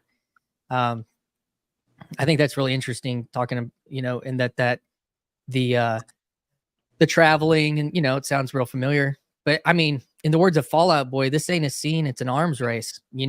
But I do like the idea of it being a type of scene. I've kind of I propagated that a little bit, but whatever. Did you say that to Jordan Hall? What? Did you quote that to Jordan? You should quote that verse to Jordan Hall. You've met him a few times. Did that ever cross your mind to tell him that? I did. I put it on that video that I made a long time ago about Scenius. I put that Fall Out Boy lyrics at the end of the song, or at the end of the thing. But it's like in its attention arms race. You could say that, or it's an arms race towards meaning. I think. I guess we know what they meant by fallout in the Fall Out Boy. They're talking about nuclear fallout. Oh yeah, something. Yeah, I don't know. Mark, it's good to have you on here. How long have you been kind of paying attention or playing? Playing. A few months. Okay. A few months. What was the pipeline for you? Chad, I know him in real life. Ah, see? Oh, that's an interesting inversion. Yeah, he actually told me about it a couple years ago, and he showed me a couple of his videos. I thought his videos were not bad, but yeah, then he actually invited me to an estuary, and so I met a couple people, and it was really awesome. But I don't know, I kind of like when he would mention Jordan Peterson, I kind of like lost my interest in Jordan Peterson a while ago, so I didn't really check it out. But then like once I started seeing that people aren't really talking about Jordan Peterson that much, it's more about like esoteric religion and all sorts of weird ideas, I started to really enjoy it. I still talk about Jordan Peterson. I'm kind of still a fanboy, but no, yeah, I mean, well, yeah, he's definitely like an important figure in the world. It's just like fawning over him is, I'm way past that, Heck yeah. His humanity has also been revealed. Yeah, I mean, he put himself in a position, and I'm talking about Jordan Peterson. But I just don't find him that interesting anymore. Yeah. I feel like he had a lot of cool things to say, and he said them, and now when he just comments on stuff that I feel like he's got some really bad takes on stuff. So, yeah. But no, that's what I like about it here is that for me personally in my life, I've been like reapproaching Christianity. I've been going back to church, and it's been very difficult. And because the church I come from is very fundamentalistic, and but whatever, long story. And so like coming into this space and listening to people's different points of view, very refreshing, just to keep my mind open, because I just don't do well in those overly narrow ideologies. I need to hear crazy ass ideas. So that makes sense. And then I've come to like follow people, and you kind of get to know people's personalities. I kind of like some of the people, in this internet corner. For sure. Yeah. Mark, are you interested in going to the conference next summer in Chicago? Pretty close to. Oh yeah, for sure. Yeah. Cool.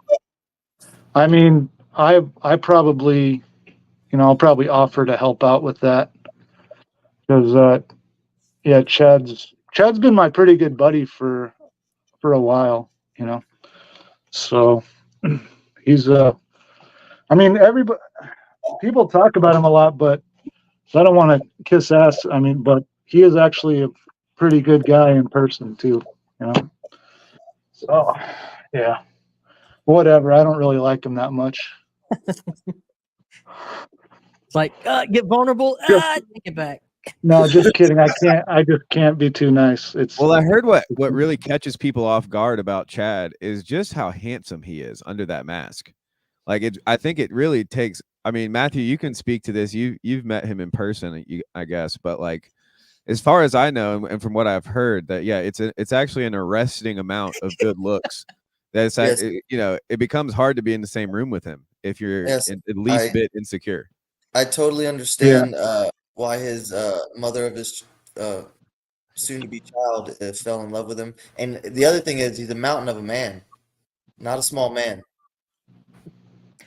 Big Well, fella. that's funny. I was in a meeting the other day with them, and I was talking in the meeting, and somebody was like, and I was sitting next to Chad, and the other person on the other side was like, "I can't hear you. There's a mountain in the way." So yeah, been Well, and then said the before. other thing is his bad service. Actually, a lot of times it's speeding his voice up because his connection is so bad. So it's like constantly trying to catch up, and that speeds his voice up, so it sounds higher pitched than it is. When you get him on a good signal, it's just a bellowing voice on that guy, And so, and this is all rumor, Like I heard his fingers were like the size of oak trees, That shaking one of his hands was like shaking two of someone else's hands, praying like this, like. That's what I heard it was like, shaking the man's hand. So like creating our own TLC mythos right now. Love it. Mythos, dude. And it Wow. already smells good. I don't even know what's happening right now. And he reads good. No comment. See, the thing, Mark S, is when you really love someone, it's better to go on the attack than the defense. Yeah, for sure. Yeah, attack them for their good looks. Yeah. Well, Yeah, what he's else? really not all that, honestly. You don't really want to be around him. He's not anything like he is online. Actually, he doesn't have any friends except for online. I'm his only friend in real life. Now you're getting him, Mark. He's not even an alcoholic. He's never been to an AA meeting.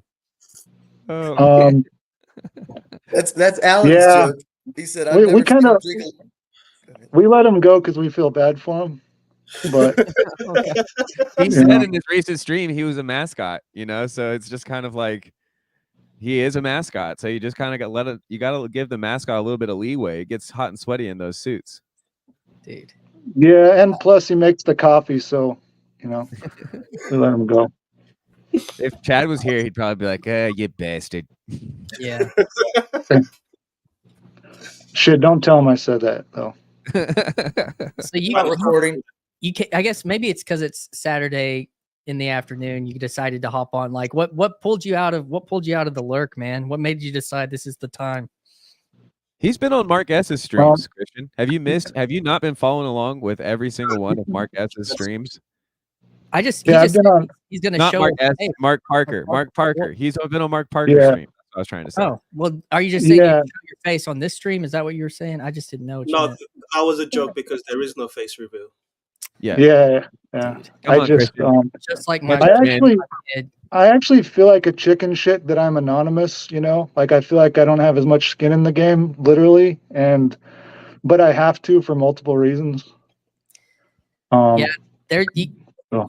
in the words of Paul Vanderklay, people getting on YouTube are people that may not have a lot to lose, or maybe that people that do. But I mean, I don't even have that much to lose, but I still probably should protect my anonymity. You Like gotta for learn one thing, hard. because I talk about AA, and for another reason is because there's lots of people in my life that if they heard some of the conversations I'd have on here would give me a talking to, and I just don't feel like hearing that. So hopefully they won't find me because I compartmentalize my social groups. Yeah, that's hard.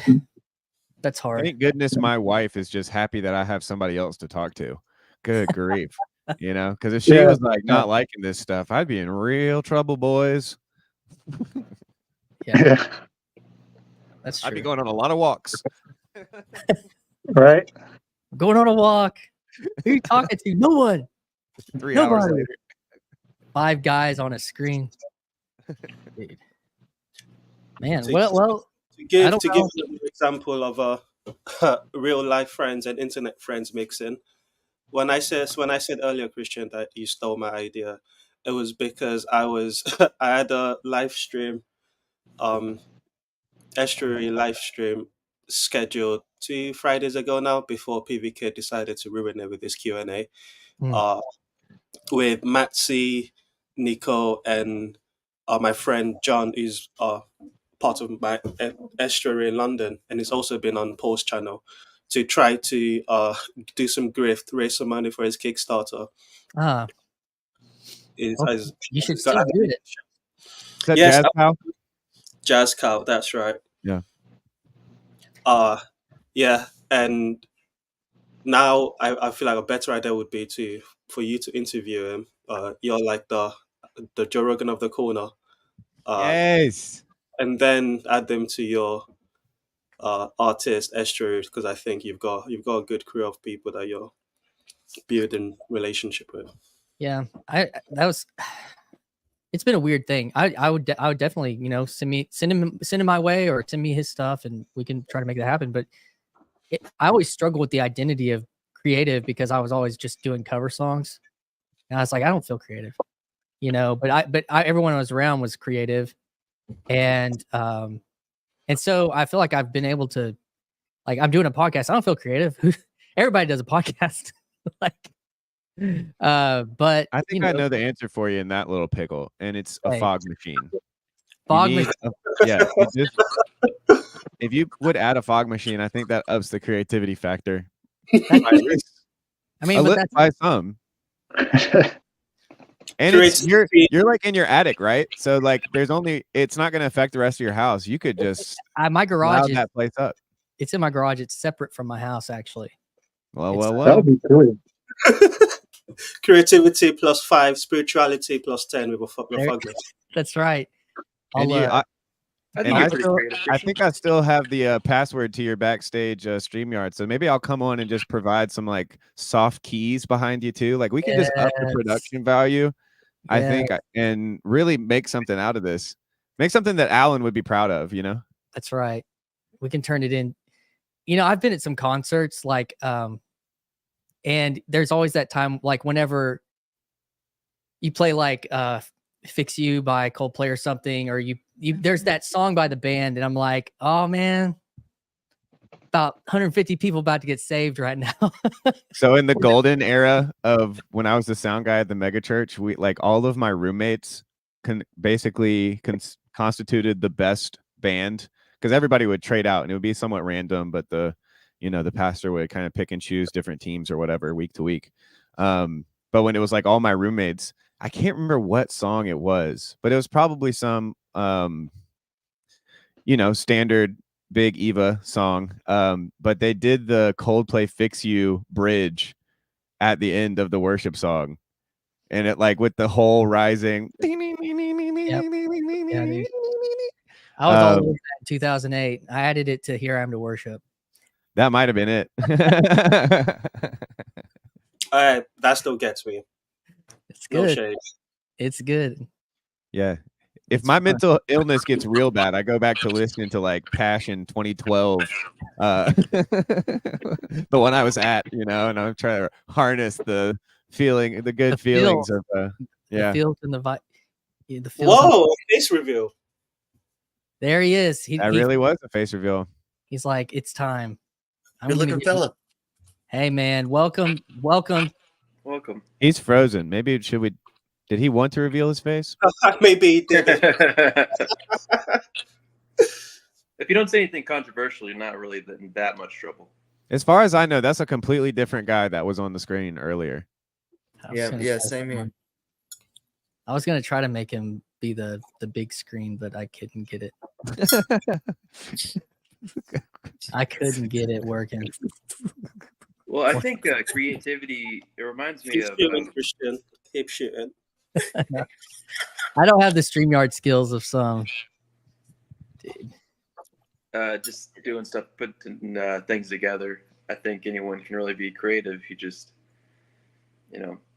X plus Y equals Z, Just like how you add Coldplay to a worship song and made it super awesome. That's pretty creative. Man. Well, at the time I remember thinking, wow, we got it to a Coldplay level of interesting art, like to the glory of God. It's like, wow, we a step in the right direction.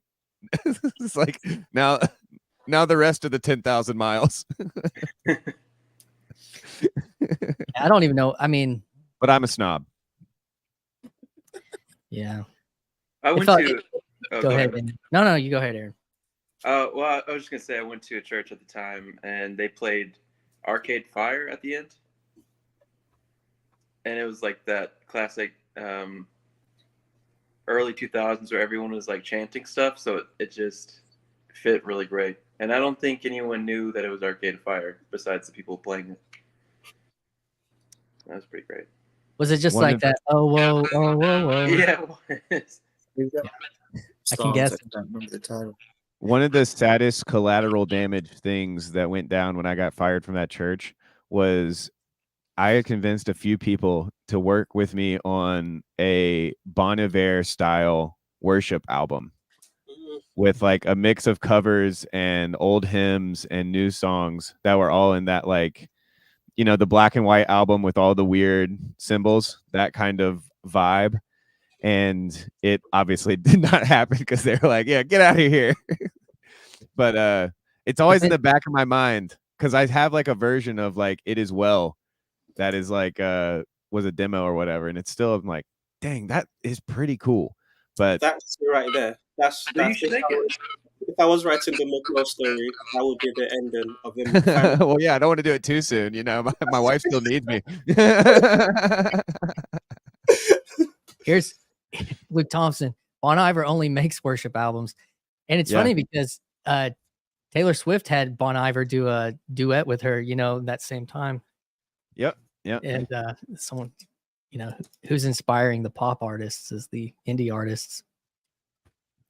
I don't know. You're welcome, Mark. Thanks for coming on, dude.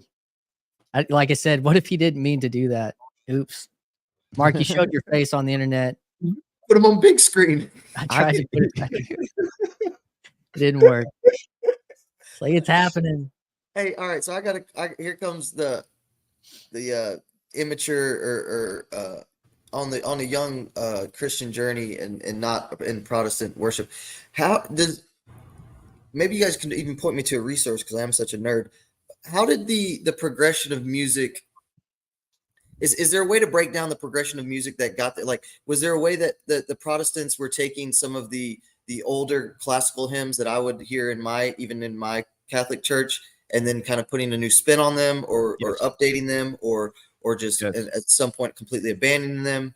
Well, a lot of the old hymns are that. Like Wesley was using bar tunes, you know, to write, you know, even in the 1800s, they were using local folk tunes to, even some Christmas carols are based off of folk tunes. Yep. Yeah, there's a rich history that honestly the history of music is basically a church history. Western because, music. Yeah, for Western music, because there's always the interplay between the religious songs and the secular songs.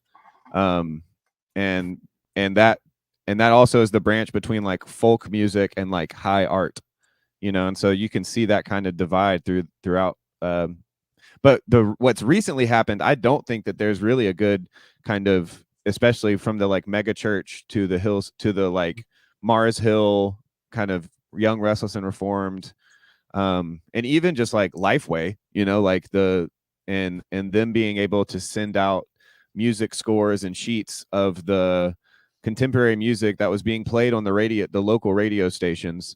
So it was really, you know, probably in the 2000s, you know, when I was a teenager, basically, and before that, there was this whole industry of Christian radio, Christian music sales, publishing, and so that's when you had like genres like gospel, like the Gaithers, and all this other stuff that was kind of in the waters. But the best kind of person in my mind for speaking to that transition was actually, I think it's David Byrne, and I can't remember the name of his book, but he wrote a good book on his thoughts about music. Mm-hmm. And one of the most influential thoughts was that oftentimes music and three-dimensional architectural space are always in interplay with each other. Mm-hmm. And this is actually an idea that I think he he either reinvents or got directly from Wagner, Nietzsche's frenemy. But that there's a real sense in which the space, like that, whether consciously or unconsciously, musicians make music for a certain space. And so you can see that in why the chants of like a Latin mass sound really freaking good in those giant cathedrals built for that. Sounds pretty freaking sick, Well, so And, there's that, and then there's a thing called stadium rock. And that's where I was going to. That U2 was actually the innovator for playing, and obviously the Beatles come before them, but the technology wasn't there for the Beatles. By the time you get to U2, that's when really you see like an arena act and music designed for an arena act, where it's got this slow tempo, low BPM, and everything's drenched in reverb, and so everything's really spread out. Everything's pretty simple, like almost as simple as it can be. And then you've got this extreme icon of charisma and pathos and like vulnerability, like, and all of this, all of the trappings of covert narcissism and overt narcissism on stage for us all to cheer at, and this locus of attention. Rock and star. And so this is the technology that the mega church is using. And what's confusing to people, and when people give the critique, like, what is this contemporary worship thing, is when people in a venue of for 150 are trying to play stadium rock, and so it's not designed for stadium rock, but that's what they're told. That's what we're shown that you should be doing. So, and remember, McMo, you commented a long time ago on a video when I made that point about what Hillsong's doing and the Divine Liturgy are a lot closer than what you're getting at your average, like that high level bishop, whatever that picture was I had, that what you're getting at your local church that's trying to do stadium rock, in a 200-seat auditorium. It's very beneficial for a local church if their musicians are plugged into the local music scene. Much like, I would guess, it's very good for all the local churches of the people who participate in TLC to be in their real life little corners everywhere across the globe, right? So there is like a best practices, but I do think that like a local music scene is a better kind of, to your point, like referent for what a local band should be. But that's also where you should probably delve into the idea of folk music or punk music even. Right, like, yeah. I think that there's a real sense in which a local pastor's job is to be like to lead his people, right? And so, if and if part of your church's vision or whatever is to be excellent at everything you do, then there's then you're on the path of like craft, and you have to get better, and you got to learn from people who might not, totally agree with you on everything. So one of the things that sparked this for me, and at risk of being totally out of my depth, and I'm not usually too scared of doing that, but as a good Catholic boy, I've kind of been raised on like these in my tradition, these classics, on Eagle's Wings. They'll know us. They'll know we are Christian by our love. Even Ave Maria. And actually, I had an experience almost as soon as I got back into my Christianity a few years ago of going to a church, and instead of it just being silent before the Mass, they played Gregorian chants. And that's when I got hooked on Gregorian chants. It took one experience, and exactly what you were saying.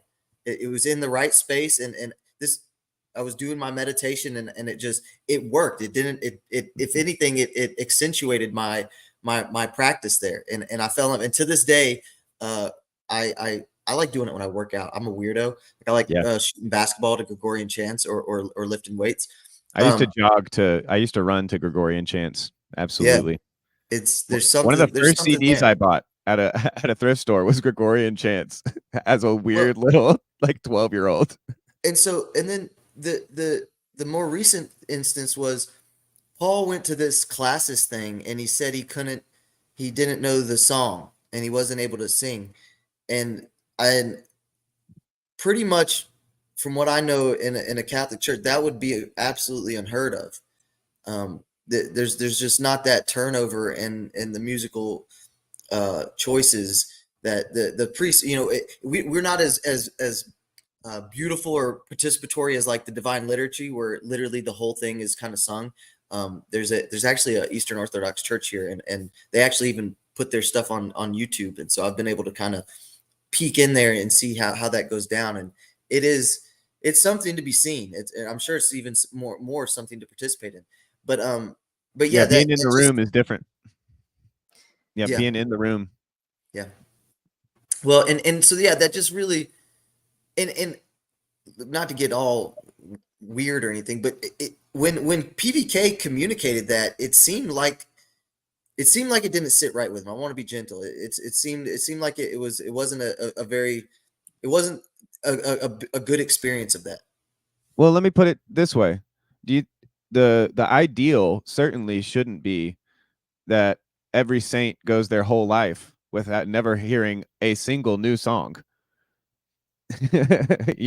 Like there, I'm guessing he knew every single other song at the classes, but I also understand his heartbreak in what that pointed to, which was a very much a changing, a splitting, a divorce imminent, right? And so the experience, I'm sure, of hearing a song you don't know in a church or a classis that's changing or not changing, but in this larger context of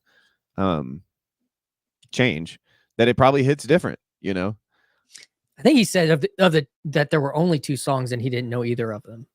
That's what it sounded like to me. But Oh, there was only 2 songs. Well, see, that's a problem. You got to have more than 2 songs, right? Like, come on. I mean, it's a business meeting. If you're gonna do 2 songs, they better be hits, brother. Hits. You don't try out the new ones when there's only 2. Well, but I guess that's the question. Hits for who? And Son hits of a for music minister, these are the things that I grew up hearing all about, is like decisions like this. It's like, no, you think about it. You don't just throw in the new thing. Like, the problem, McMo, though, is that there's so Like much Alan. new. There's only new. There's like only new all the time, and that's the digitization, the de-atomization of like when we talk about our individual Spotify playlists, like, well, how do you know what everyone knows? Because even 15 years ago, like Air One or K-Love Radio was still doing they were still doing a ton of heavy lifting for what people would do in church. And but that's what happens when you put the artist at the telos. They only want new inspiration.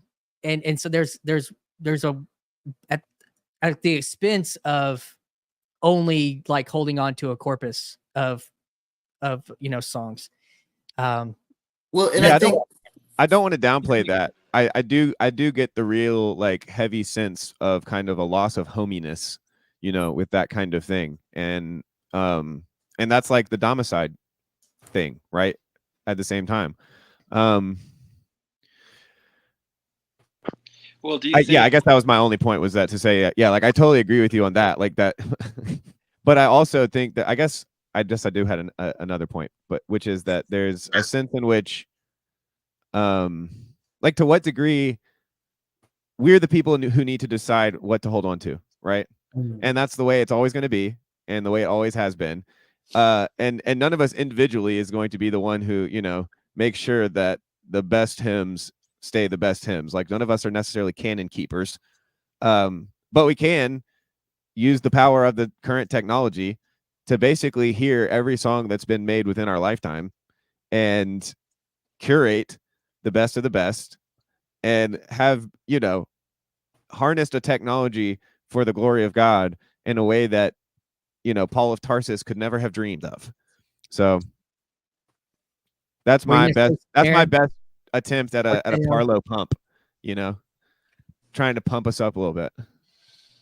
Well, I was just going to add a little bit, because I was listening to Redeem Zoomer, and I really like his charts that map Christology and church history. And a lot of what I figure is kind of the introduction of Methodism.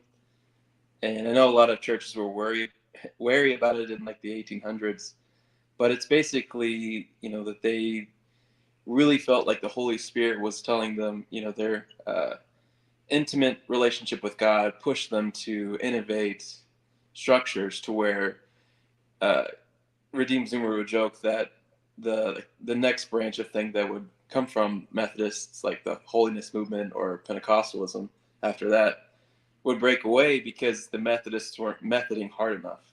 So there was always this like desire, kind of like reason, seeking reason, that maybe like deists kind of branched away from Christianity, but it's more like we're trying to figure out what's the coreness in life and try to follow that. And I think kind of the breakdown would be is maybe the top down of when, you know, you want to be like the folk, you know, you try to change, but they, instead of picking like local artists and being like them, they picked U2, which in my opinion, and I am a millennial close to Gen Z, you know, U2 is like one of the most bland music ever. And I can see why a lot of people find, you know, modern church music bland because the people top down copied something that was safe. So the people who are famous for trying to innovate are innovating and or aren't innovating, basically. And so just to wrap up my point, I think the hard thing is that you have to kind of let go of your structures and figure out what the people want, but there's not a lot of safety in that. So it's hard to keep your numbers. I want to do two things there, which is one, in the Methodism to the Holy Movement, is we're talking about a type of individualism, individual personal experience with, you know, God. I had an experience with God. And so when they moved away from like a corporate method to just, we got to, you know, who's having who's getting the fire, you know, and that becomes the telos, structure be damned. So there you go. And then the other side, so is it just the individual? And even the other part to the to the folk music side and to U2, it's like, I mean, okay, so MTV played a big role in that. Like, okay, so now it's not just like, what was the folk music of where I'm from? Was the hymns in the Baptist churches and the Church of Christ churches and in the whatever churches down the road. Like, that was the folk music. Really, everybody knew that everybody could participate in with that. And so, but also to the point of like, why U2? Well, I mean, they did have a lot of Christian underpinnings in their messaging. It wasn't just their musical style. And then secondly, I would say that the simplicity of it, to a degree within church, like stuff that's repeatable, stuff that's simple, is actually a part of what's important to be able to allow people to sing together is simple melodies. And so, let's have okay. So then you get to the part of like, only where Bach was like creating insane pieces, you know, that are like rock operas on the piano. And it's like, but nobody can do that. And so then only Bach. Nobody could do it when he did it. But now, you know, in order to play a Bach etude, you can do that beautifully, and you'll get second chair in a, you know, volunteer orchestra. Sure. Well, yeah, and again, like, but to the point of, okay, who can, like, there's a old Christian guitar guy named, oh man, what's his name? He just went blank. He plays a lot of lead. He plays a lot like Lincoln Brewster. Like can throw down like classic 80s rock riffs like nobody. And as interesting as sometimes like a solo could be, what does the solo where it's placed in a service and what is it doing? Where's the attention pointing to? I mean, I think you can develop it into a space to where it does point to upward and to this transcendent, but it can also like depending on how you're presenting it, like the attention can go to the performer. And like, so what are we looking at in church? And you can have that in high church liturgies as well with, you know, different things. But I like to make most point to bring it back to the other part, which is when I was at my niece's christening in the Catholic Church in Little Rock a year or two ago. And I picked up the order of service and there was a Phil Wickham song, like This Is Amazing Grace for the Catholic Mass. And I was kind of like, what's this doing in here? It's like, you know, pop rock anthem. and I don't think that it fits the space. I don't know how they had it arranged. Did they have it arranged orchestrally, or were they trying to have their acoustic guitar guy with the pianist and a little drummer? I mean, have to talk to Neil about how they do their things over there, but it's like trying to do rock Well, in a cathedral is its own kind of dissonance as yeah, well. yeah. Let me see if I can put. I think that there's two. Well, I think there's a main problem that you're kind of, I think, explaining really well, which could almost be called like the Vatican II problem, because it's once you're off of the this is the way it is, and this is the Latin way it's mass. going to be Yeah. path, then you've opened the can of worms, and you've opened up ultimately a freedom or something, chaos. But at the same time, why it's a Vatican II problem is because as soon as you open it up, you're kind of behind, right? Like then you're like, okay, we can take a little bit of the current culture and make the mass or make the liturgy more relevant or something. But once you do that, you have to then take the responsibility for it actually doing what it's meant to do in your people's lives. So that's where the skill really comes, like, and this is a place where craft and like Christian life kind of go together or something, where it's the best musicians know when not to play. And the reason they know when not to play is because they've learned to listen. And that takes a really long time to do on a musical instrument, because you have to be good enough to not be constantly thinking about yourself and what you're doing. So this is obviously a very good, hey, has he made it? Post Shabbat for him already, apparently. So he can play Is with it us. midnight 01? Yeah, so he can play with us Gentiles. What were you gonna say something, Parlato, before I go off? Yeah, I meant for that to be a short thing, and I got rambling. Sorry. You're fine. You're fine. And again, we're in a little bit of foreign waters for me. So obviously, guys, be gentle. But one of the things that stuck out was, Mo, when you said if it would be a shame for a saint never to hear a new hymn or never to hear a new song worshiping God, and that really punched me in the gut. And I think I would want to try and maybe reframe the Vatican II problem as try, because here's what I'm trying to articulate. I think there can be a balance of innovation, not for innovation's sake, not to skew and to become corrupted for the band members that are on stage, versus allowing innovation to be this organic, imminent and emergent process that then allows for that saint to perhaps hear a new variation on a song, or in a very rare sense or a very rare circumstance, a completely new worthy instantiation of that artistic endeavor. Because, and look, now I can do the perspectival thing. I go to something called, and someone's going to have to correct me if I'm using this wrong. I go to a something that has been described to me as a charismatic Catholic church. And so we actually have a band. Whoa. We have drums, we have a horn. The horn is amazing. I just thought you meant all the priests were attractive. But I will say this. It's almost where in an older Catholic church where the organ would be, that's where the band is. So they're actually totally out of sight. So there is no the music is beautiful, but it's also not focusing that attention, right? It's not completely okay. Yeah, so I think you're laying out, you're actually laid out where I wanted to go with that too, which is the second problem, which is I would want to call it like the David problem, right? Where you've got this genius who makes the Psalms, and like the dude who wrote Psalm 23, he was actually a king over Israel. He killed a lot of people, and also was not so had a very chaotic life. He was emo. He was emo. Danced naked, like a wild and crazy guy, you might say, and so that's the other problem, because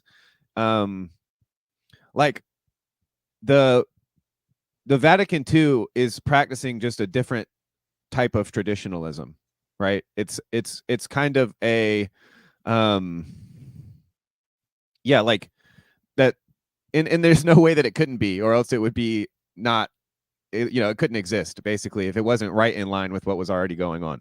And that's not me trying to give my opinion on like what Vatican II is or meant, because I'm just a Protestant looking at that from the outside. But I just meant to point to that kind of problem of innovation, let's say. And so that's why once you have an innovator, it's very difficult to keep that kind of like the type of person who sees great, like Beethoven or Bach or whoever was writing like highly complex, highly, the ode to joy kinds of things.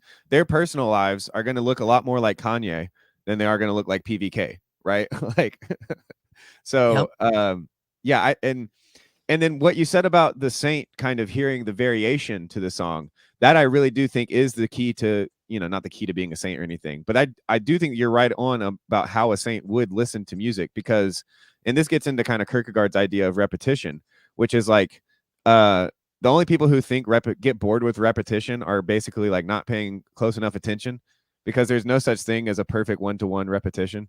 And so like, if you think that it's exactly the same as it was before, then you're making it up. Now, this was before we had, repeatable media, like where we could actually watch the same thing over and over again, or we could listen to the same thing over and over and over again. Performing one-to-one is not right. possible. And this was also in the day and age where like your favorite piece of music you might hear like 3 times in your life, like, or you'll hear a very gifted street guitar bum. Once again, the David problem. This guy can, his one skill in life is that he can play the guitar better than anybody you've ever heard, but he can't hold a job. He can't, he can't be trusted by himself. And so that's usually where you see this height of like artistic prowess, is in these extreme figures.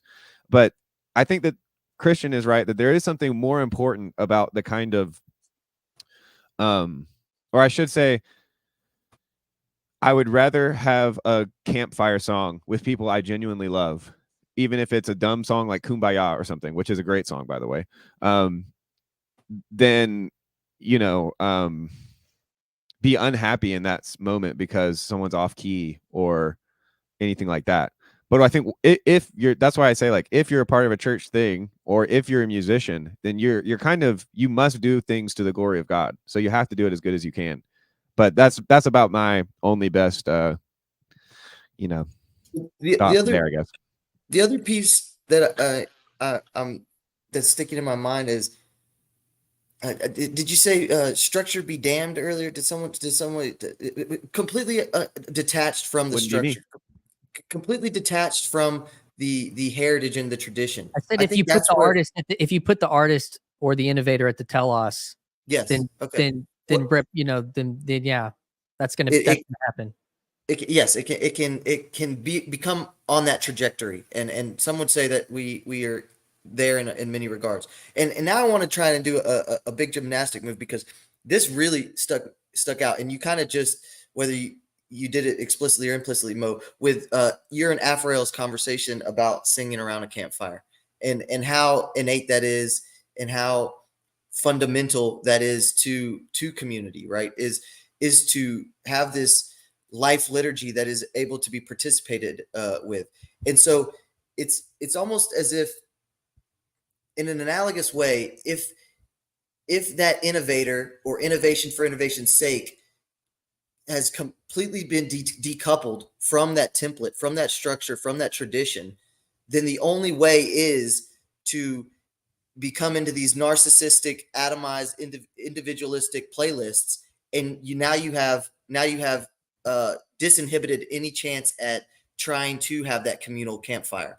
And it was a great little microcosm, because what happened around that campfire at North Estuary was this community gesturing to try and reinvigorate. And in so many different ways we are doing it.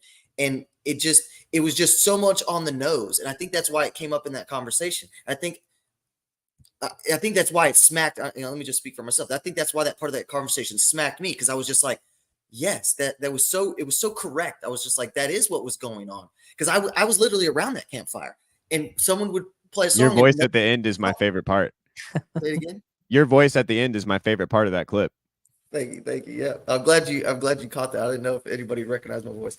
Yeah, because I was so impressed with it. I was so Cards on the Table. I didn't know that song. I had I had Apharel sitting right next to me with the lyrics, so I just dove in. But the fact is we had gone around for about 20 minutes before that, struggling, literally just stumbling. Where someone would say, "I got a song," and everybody's like, well, I don't know that. I don't know that one." Until See, we y'all needed finally. Protestant there. Little Amazing Grace would have hit so sick. Amazing Grace around a campfire. Ooh boy. And I do know that song, and yeah, I guess that is Exactly. You're welcome. Yeah. This is actually this is I also actually know this would be a good Oceans. I time- love Oceans. This would be a good time for me to pitch. Elect McMo, DJ of the what Midwestuary 2025 dance party. Donate to my Ko-fi.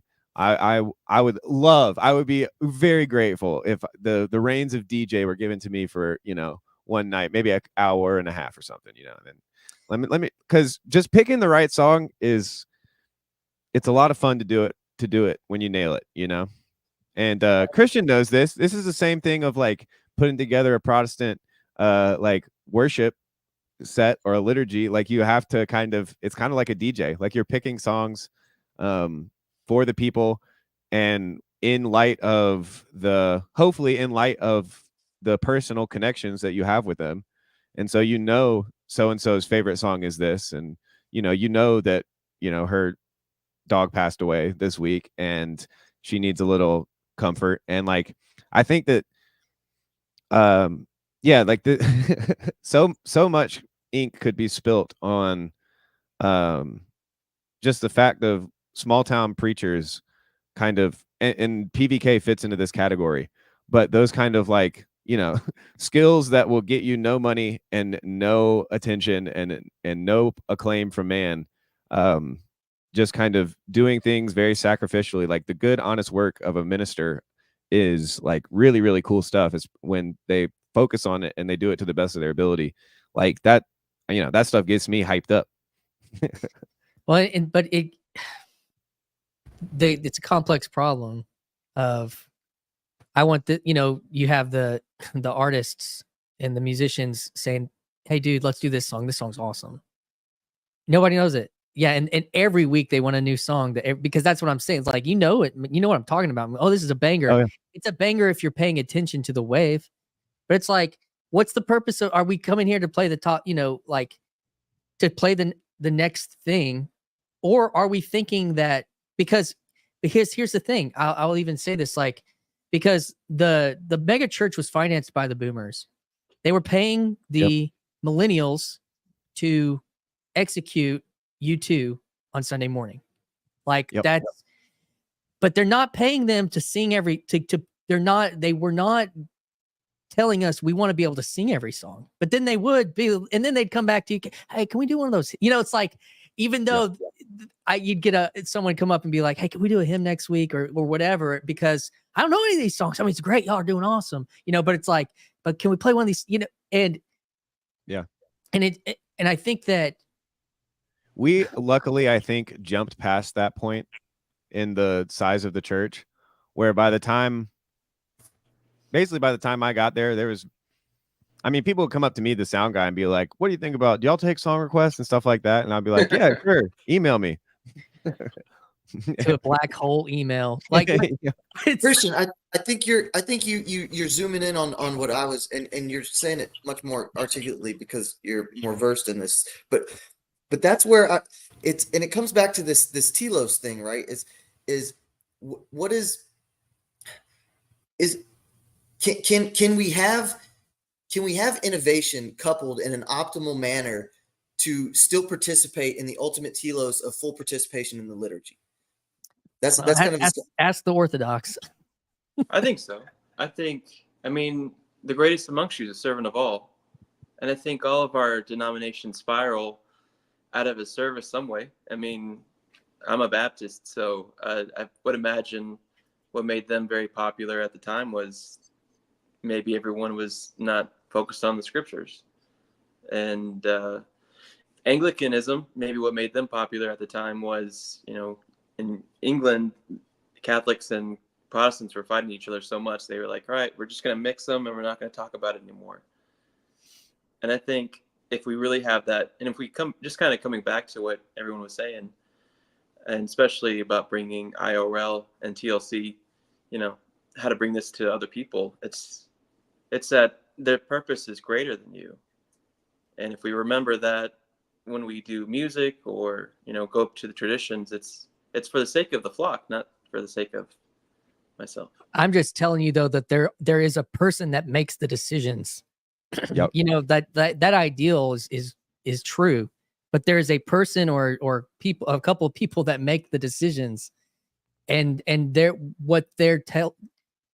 idealized version is that this person wants to serve the church, like, but we have those people that are in certain contexts, multiple contexts, even historical contexts, that it's a challenge. And I think just like your example of sitting around a campfire in 2024 and no one can sing a song. No one can find a song that people between the ages of 45 and 25 can sing. Like, that tells you something. And I'm kind of harping on the specifics of singing in church. And it's like, you can know that if you go to an Orthodox liturgy, probably to the degree, whatever that church is, that over the course of a year, you're going to hear the same thing. You're going to hear the same thing the next year. Like, and that's an extreme on one hand, you know, but on the other side is like the idea of, people, I don't know. So I think people are starting to think about this more and more, but I can tell you that 10 and 15 years ago, it was just whatever that band or that artist was doing is what I'm going to do. I want to do that. And that churn is a problem in that Paul, I don't know who they had leading worship for the classes, you know, whatever, but like Paul, who's been a minister in the Reformed Christian Church for his whole life, you know, his whole adult life, is like, I don't know these songs. Yeah. Shouldn't I know the songs? Shouldn't I be like? Yeah, it's certainly, I think it wouldn't be helpful for someone who was and is in your position, Christian, to be an innovator, you know, like for them to self-describe as an innovator, because then you're kind of, which one, luckily, almost all churches understand that music is nowhere near the top of the hierarchy of what's going on. Like, the quality of music is so far from the center or the highest, you know, but if you're a musician and it's your job, like that's exactly. Most churches will at least say that. But then, right, when it is your job and you have to do everything to the glory of God, that's when these questions become more intense. And so it is like a balancing act. You know, from what I remember being so close to it, basically the first 2/3 of my life. It's one of the things that I think my dad was like a wizard at. He basically changed a small Baptist church from piano and hymn book hymnals and piano and organ hymn book hymnals into you know, small town praise, contemporary praise and worship, dipping the toe in. You know, this was again the early 2000s, so this was like I think the most like cool song we'd played, and I played the drums for our praise band. I remember doing Our God is an Awesome God, and that one was like, oh yeah, this is cool. And Ancient of Days, that was another one that I was like, yeah, this is a cool beat, cool bass line. My friend played bass in a jazz band, so he was slapping the bass. But anyway, that's neither here nor there. But yeah, that kind of, but it is, I think, the kind of personal tension of, that's why I say it's like, it wouldn't be good for the person making those decisions to be an innovator, nor would it be good for him to be like a traditionalist or something that, like, you know, he has to hold the line on like the musical canon and we can only do these 5 hymns. Like, even the hymn book is a little too liberal in some hymns. You know, we're not going to do a Calvinist hymn or a, you know, whatever. And so, yeah, like it's an important job, the kind of shepherd of the Psalms and stuff in this very Protestant way. But the problem of the quality of the music is almost like a whole nother question in my mind. But yeah, But go ahead. before we go to in fact, that the question you highlighted, Christian, I think that might be very relevant, or in my view, might be very interesting to hear, especially you and Mo, who are so versed in this stuff, and Aaron as well. And I want to kind of synthesize uh, what Aaron I thought what Aaron just said was very profound. And Mo, you said the magic word for me, as a former Eastern nerd, with balance, and the word I enjoy more today is wrestle. And so it's almost that we have to, because Aaron almost went into this meta place with there's always there's always going to be the flaws, there's always going to be the off the path, there's always going to be this this small variation in even repetition. And so can you keep the frame I keep coming onto is, can you keep the connective tissue? Can you keep the dynamic relating at a healthy, optimal relationship to say, look, and it's one of the things that, it is a fact of the church I go to. I go to two churches, a much more traditional Catholic church in the early morning, because the priest homily, they're my favorite homilies I've ever been in. So I'm not going to remove myself from it. But then I go to a more charismatic, almost 98%. I'm literally, I think I might be the only white guy in the mass, at least at the noon mass, the one I go to. And it's much more communal, and they've got a bunch of different participatory after mass events and ecologies of practices that I can participate in.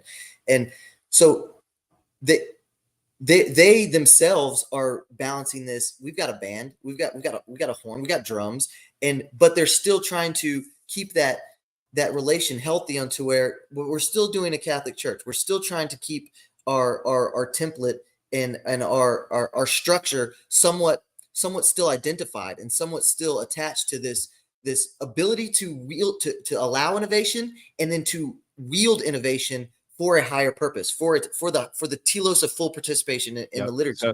So I just remembered something that I think would be very helpful to kind of interject with here, which is at the height of our powers, when we had this kind of created nest egg, kind of like we do in TLC, of about like 20 to 30 extremely creative, talented people, all who would be willing to donate time and effort towards making music stuff.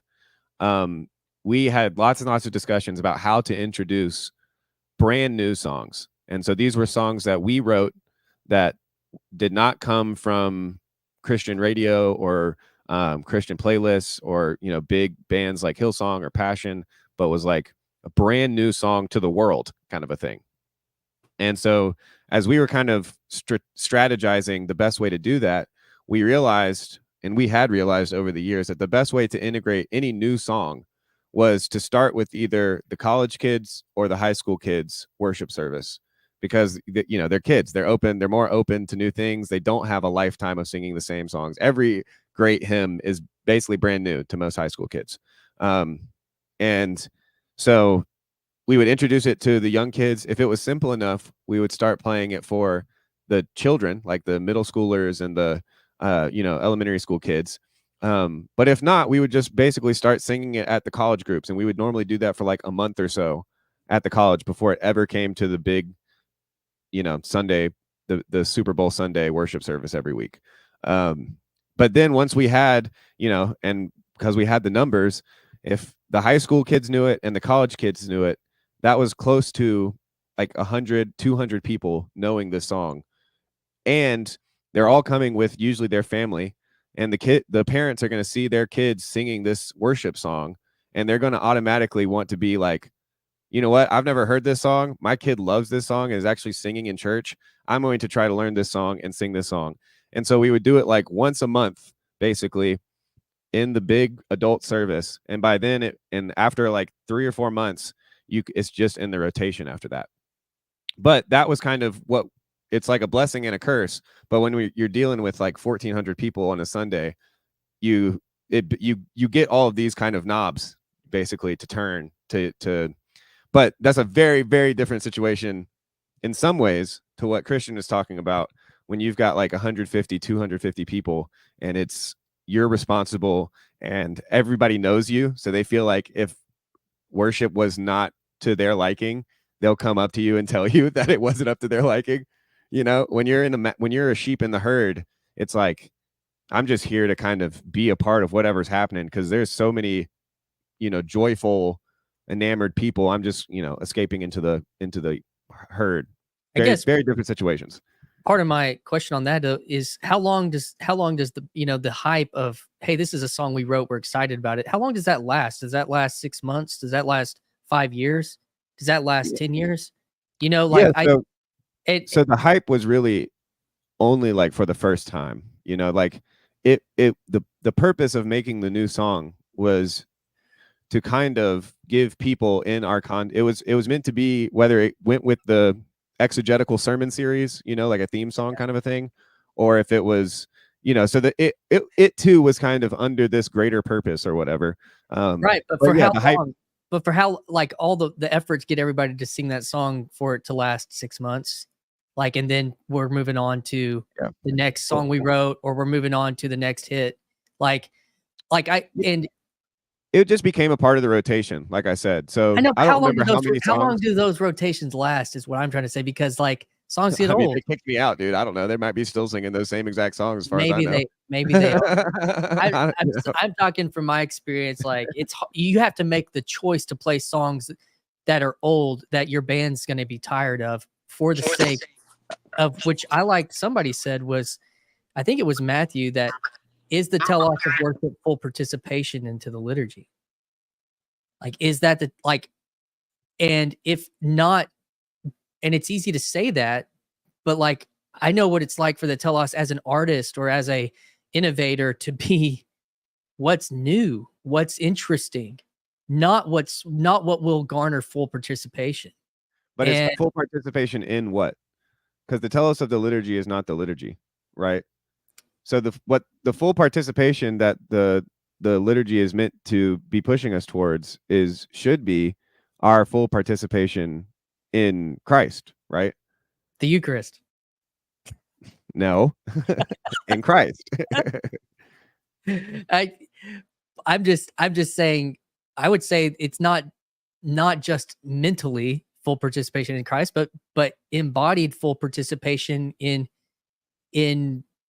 the service, in the time there. And I think that's because what then you become is a consumer of something, not a participant of it. It's like watching live stream church. You're not participating in that, you're consuming that. And you're not participating if you're going to watch a band play a song that they wrote, and that's nice and that's interesting, but you're not you're not breaking the fourth wall. Well, yeah, and that's the way that we set up, the lights to only be on the stage encourages consumption versus participation. I mean, we like to think it's the other way around. Oh, people won't be self-conscious, so they'll sing. That's not actually what happens. Like, it's like, I think it's both. Possibly. Quickly wanted to apologize to you two. There's a part of me that really likes Big Ebert music. Let's go. Me too, brother. I don't know. Yeah. I don't not like it. I don't not like it. I'm just saying, I'm just trying to critique the thing as a whole in what what's. Well, I think. Go ahead. Well, I was going to really interject real quick by just saying that I think their heart's in a good place too, because when that's what I said last time when I was on a Christian stream a little while ago, where it was. I was in Austin, Texas, for South by Southwest, which is a big music festival. And I remember going in early 2010, listening to math rock, and it was like the best thing in the world. And then when I came back and to move there in 2017, it was like the saddest thing I've ever seen in my life. Like, nobody, like and it's probably why that most people who are progressive are the way they are now, and most people who are conservative are. But at the time when everyone was like going through a meaning crisis, you can even tell the artists were like phoning it in and just sad and drunk and like drunk. Like one guy almost like fell off the stage. And I was going to not a big Eva church, but it was like a small non-denom in a high school, gym or theater. So it kind of was like that small style of a big Eva church. And I remember the music there was like so much greater than just your average thing, that to where I'd like hum worship songs to, like whatever garbage band I was listening to in Austin. And I know that we give a lot of flack to, big Eva churches because we want to be more traditionalist. But, there's still a time where I feel like they filled a void that our culture was, or still is to a degree, feeling. So, but sorry, Matthew. No, you're fine. You're fine. And you in a way you're still in line with where I was going to go, because and I may sound like a beaten drum, so maybe we change topic or we clock it off. We'll shut this thing down soon. It's okay, yeah, because when, and I like McMo's distinction there. I think in a fractal way, it's full participation in the liturgy so that you may fully participate in what I call, I don't know if this is mine, but I picked it, the life liturgy of Christianity. So it is to take, and so if that dynamic relationship has been overweighted or completely severed, and it is now not affording that life liturgy participation to go out of the church, to go beyond just the full participation in the service, then I think that's a good marker. That's a good sign that it's saying, hey, something has gone awry. Let's reorient. Let's reflect. And then Christian, I think what you're putting your thumb on, as someone who does come from the high church, is this notion of, I put in the little side chat a Pope question mark as kind of a joke, because you were talking about, at the end of the day, someone's going to be in charge of that.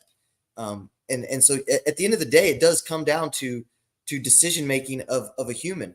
But where the high church move is with this temporality thing is, it can be, you can innovate as long as it's connected to the tradition, but that has to move through what we call centuries. That has to move at a much more church-sized pace versus the lead singer of the band versus the band who is now saying, hey man, we played that, but I'm no longer excited about that song. Let's try for something else, because you're still in this localized individualist frame, and I obviously I don't want to denigrate the individualism too much, but unbalanced. You're confounded into that frame to think, no, I'm not excited about this, when that means you have decoupled to say, hey, no, this thing is moving through centuries, through decades, through a millennia, that says, no, it's about, can those after me, can the generations that are not here, can the tradition behind me, can this all still be somewhat recognizable and somewhat still aligned with full participation in liturgy, thus full participation in the life liturgy of Christianity? Yeah, I appreciate that, because I think that the question that I know that I wasn't asking as this movement was sweeping across is like, you're not thinking, because you're young, but you're not thinking about generations. You are thinking more about like your time, your generation, or whatever. And it has spoken to there's people now in their 60s and stuff, 70s, that like modern Christian worship music, and young people are still innovating some of that stuff too. So it's, yeah. And so I think that's true. I think one of the bigger questions though is because there's so much, or I don't know. There's just something about, there's two pieces, because the other thing is it wasn't just U2, it was coming out of the Jesus movement. There's that. and that's meaningful to a certain degree. But the idea of coming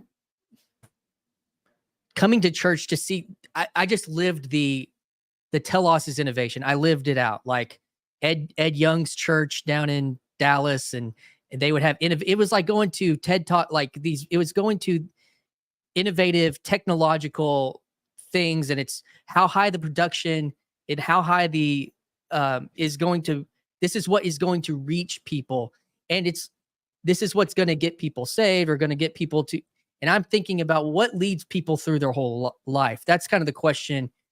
What is, and being this really intense form of entertainment as being, in a lot of ways, the telos and McNoma. I know, like so many of the pieces are, and maybe that's what Orthodoxy was doing 1500 years ago. Developing these cathedrals was another form of entertainment. I don't know. I'm just saying, like, to, we're trying to entertain the senses and whatnot, but there's another piece of it about, like Matthew brought in, that I really appreciated, is like seeing this as a thing through time and through generations, that the choices that are made are not arbitrary. They will define if something is just doesn't yield a growth of participation, I guess you could say. And we've talked around a lot of those possibilities and ideas, but I don't know, McMo, you have something you want to land on, because I'm gonna shut this thing down. Can I offer one more olive branch real quick, Mo, and then olive branch. Yeah, because we were fighting. No, well, I mean, just a meeting in the middle, I think, because Christian, did you once say something about having a Christian rock concert on Friday night, and having the, because maybe there is a space, maybe there can be, because we also got to deal with facts on the ground, right? It's my Machiavellianism coming. It's like the innovation spirit is there. The Protestant music is amazing. I'm as guilty as anybody. There's songs on there that absolutely floor me. And so, It's is there art. a space to? It's okay, because it's art. It's yes, that's right. And so that's actually right where I'm going, or that's where I'm going. So can there be a space for a outside of the liturgy that is allowed for innovation, full bore? Let's see what's the fringe, if you will, where experimentation would happen, and then being much more careful and much more conscious about what we are integrating for that lasting, adopting it into the liturgy. I think you're nailing it. I would want to add in, or just kind of call back to that, the idea of the liturgical and the secular, and that kind of breakdown. But the thing about, having a standard or whatever, and being, very slow to innovation, there's obviously some huge pros to that.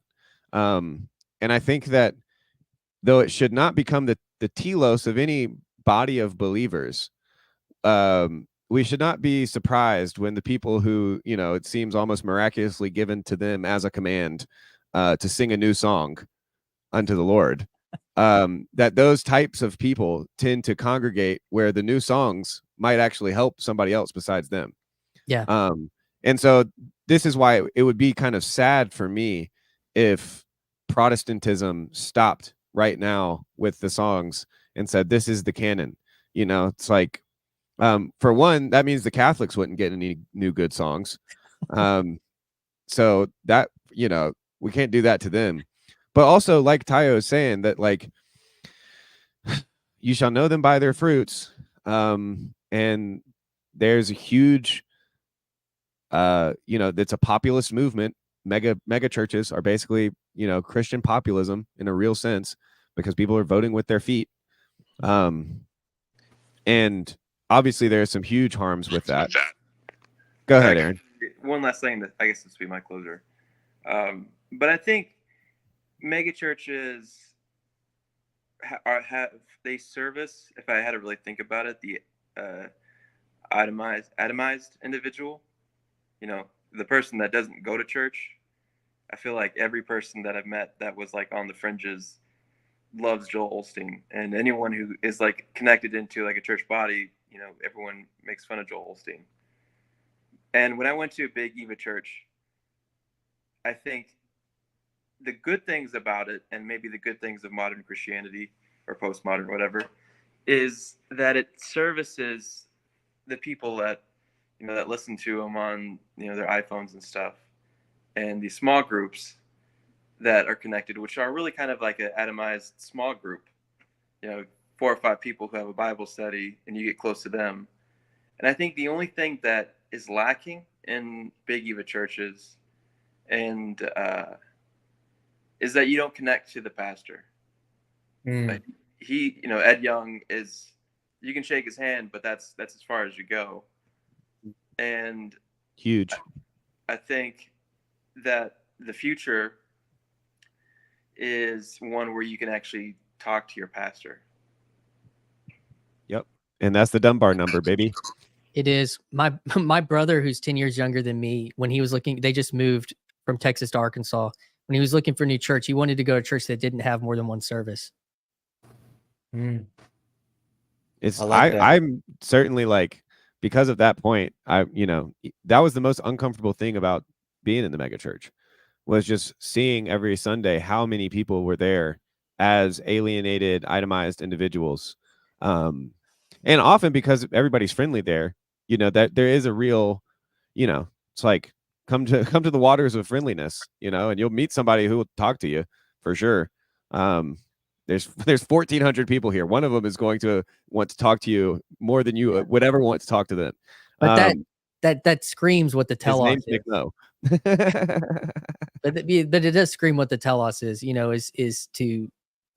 Is how many people. So It was gathering and scattering, baby. The more Yeah. you gather, the more you can scatter. And they bring more back in. You gather again, you scatter again.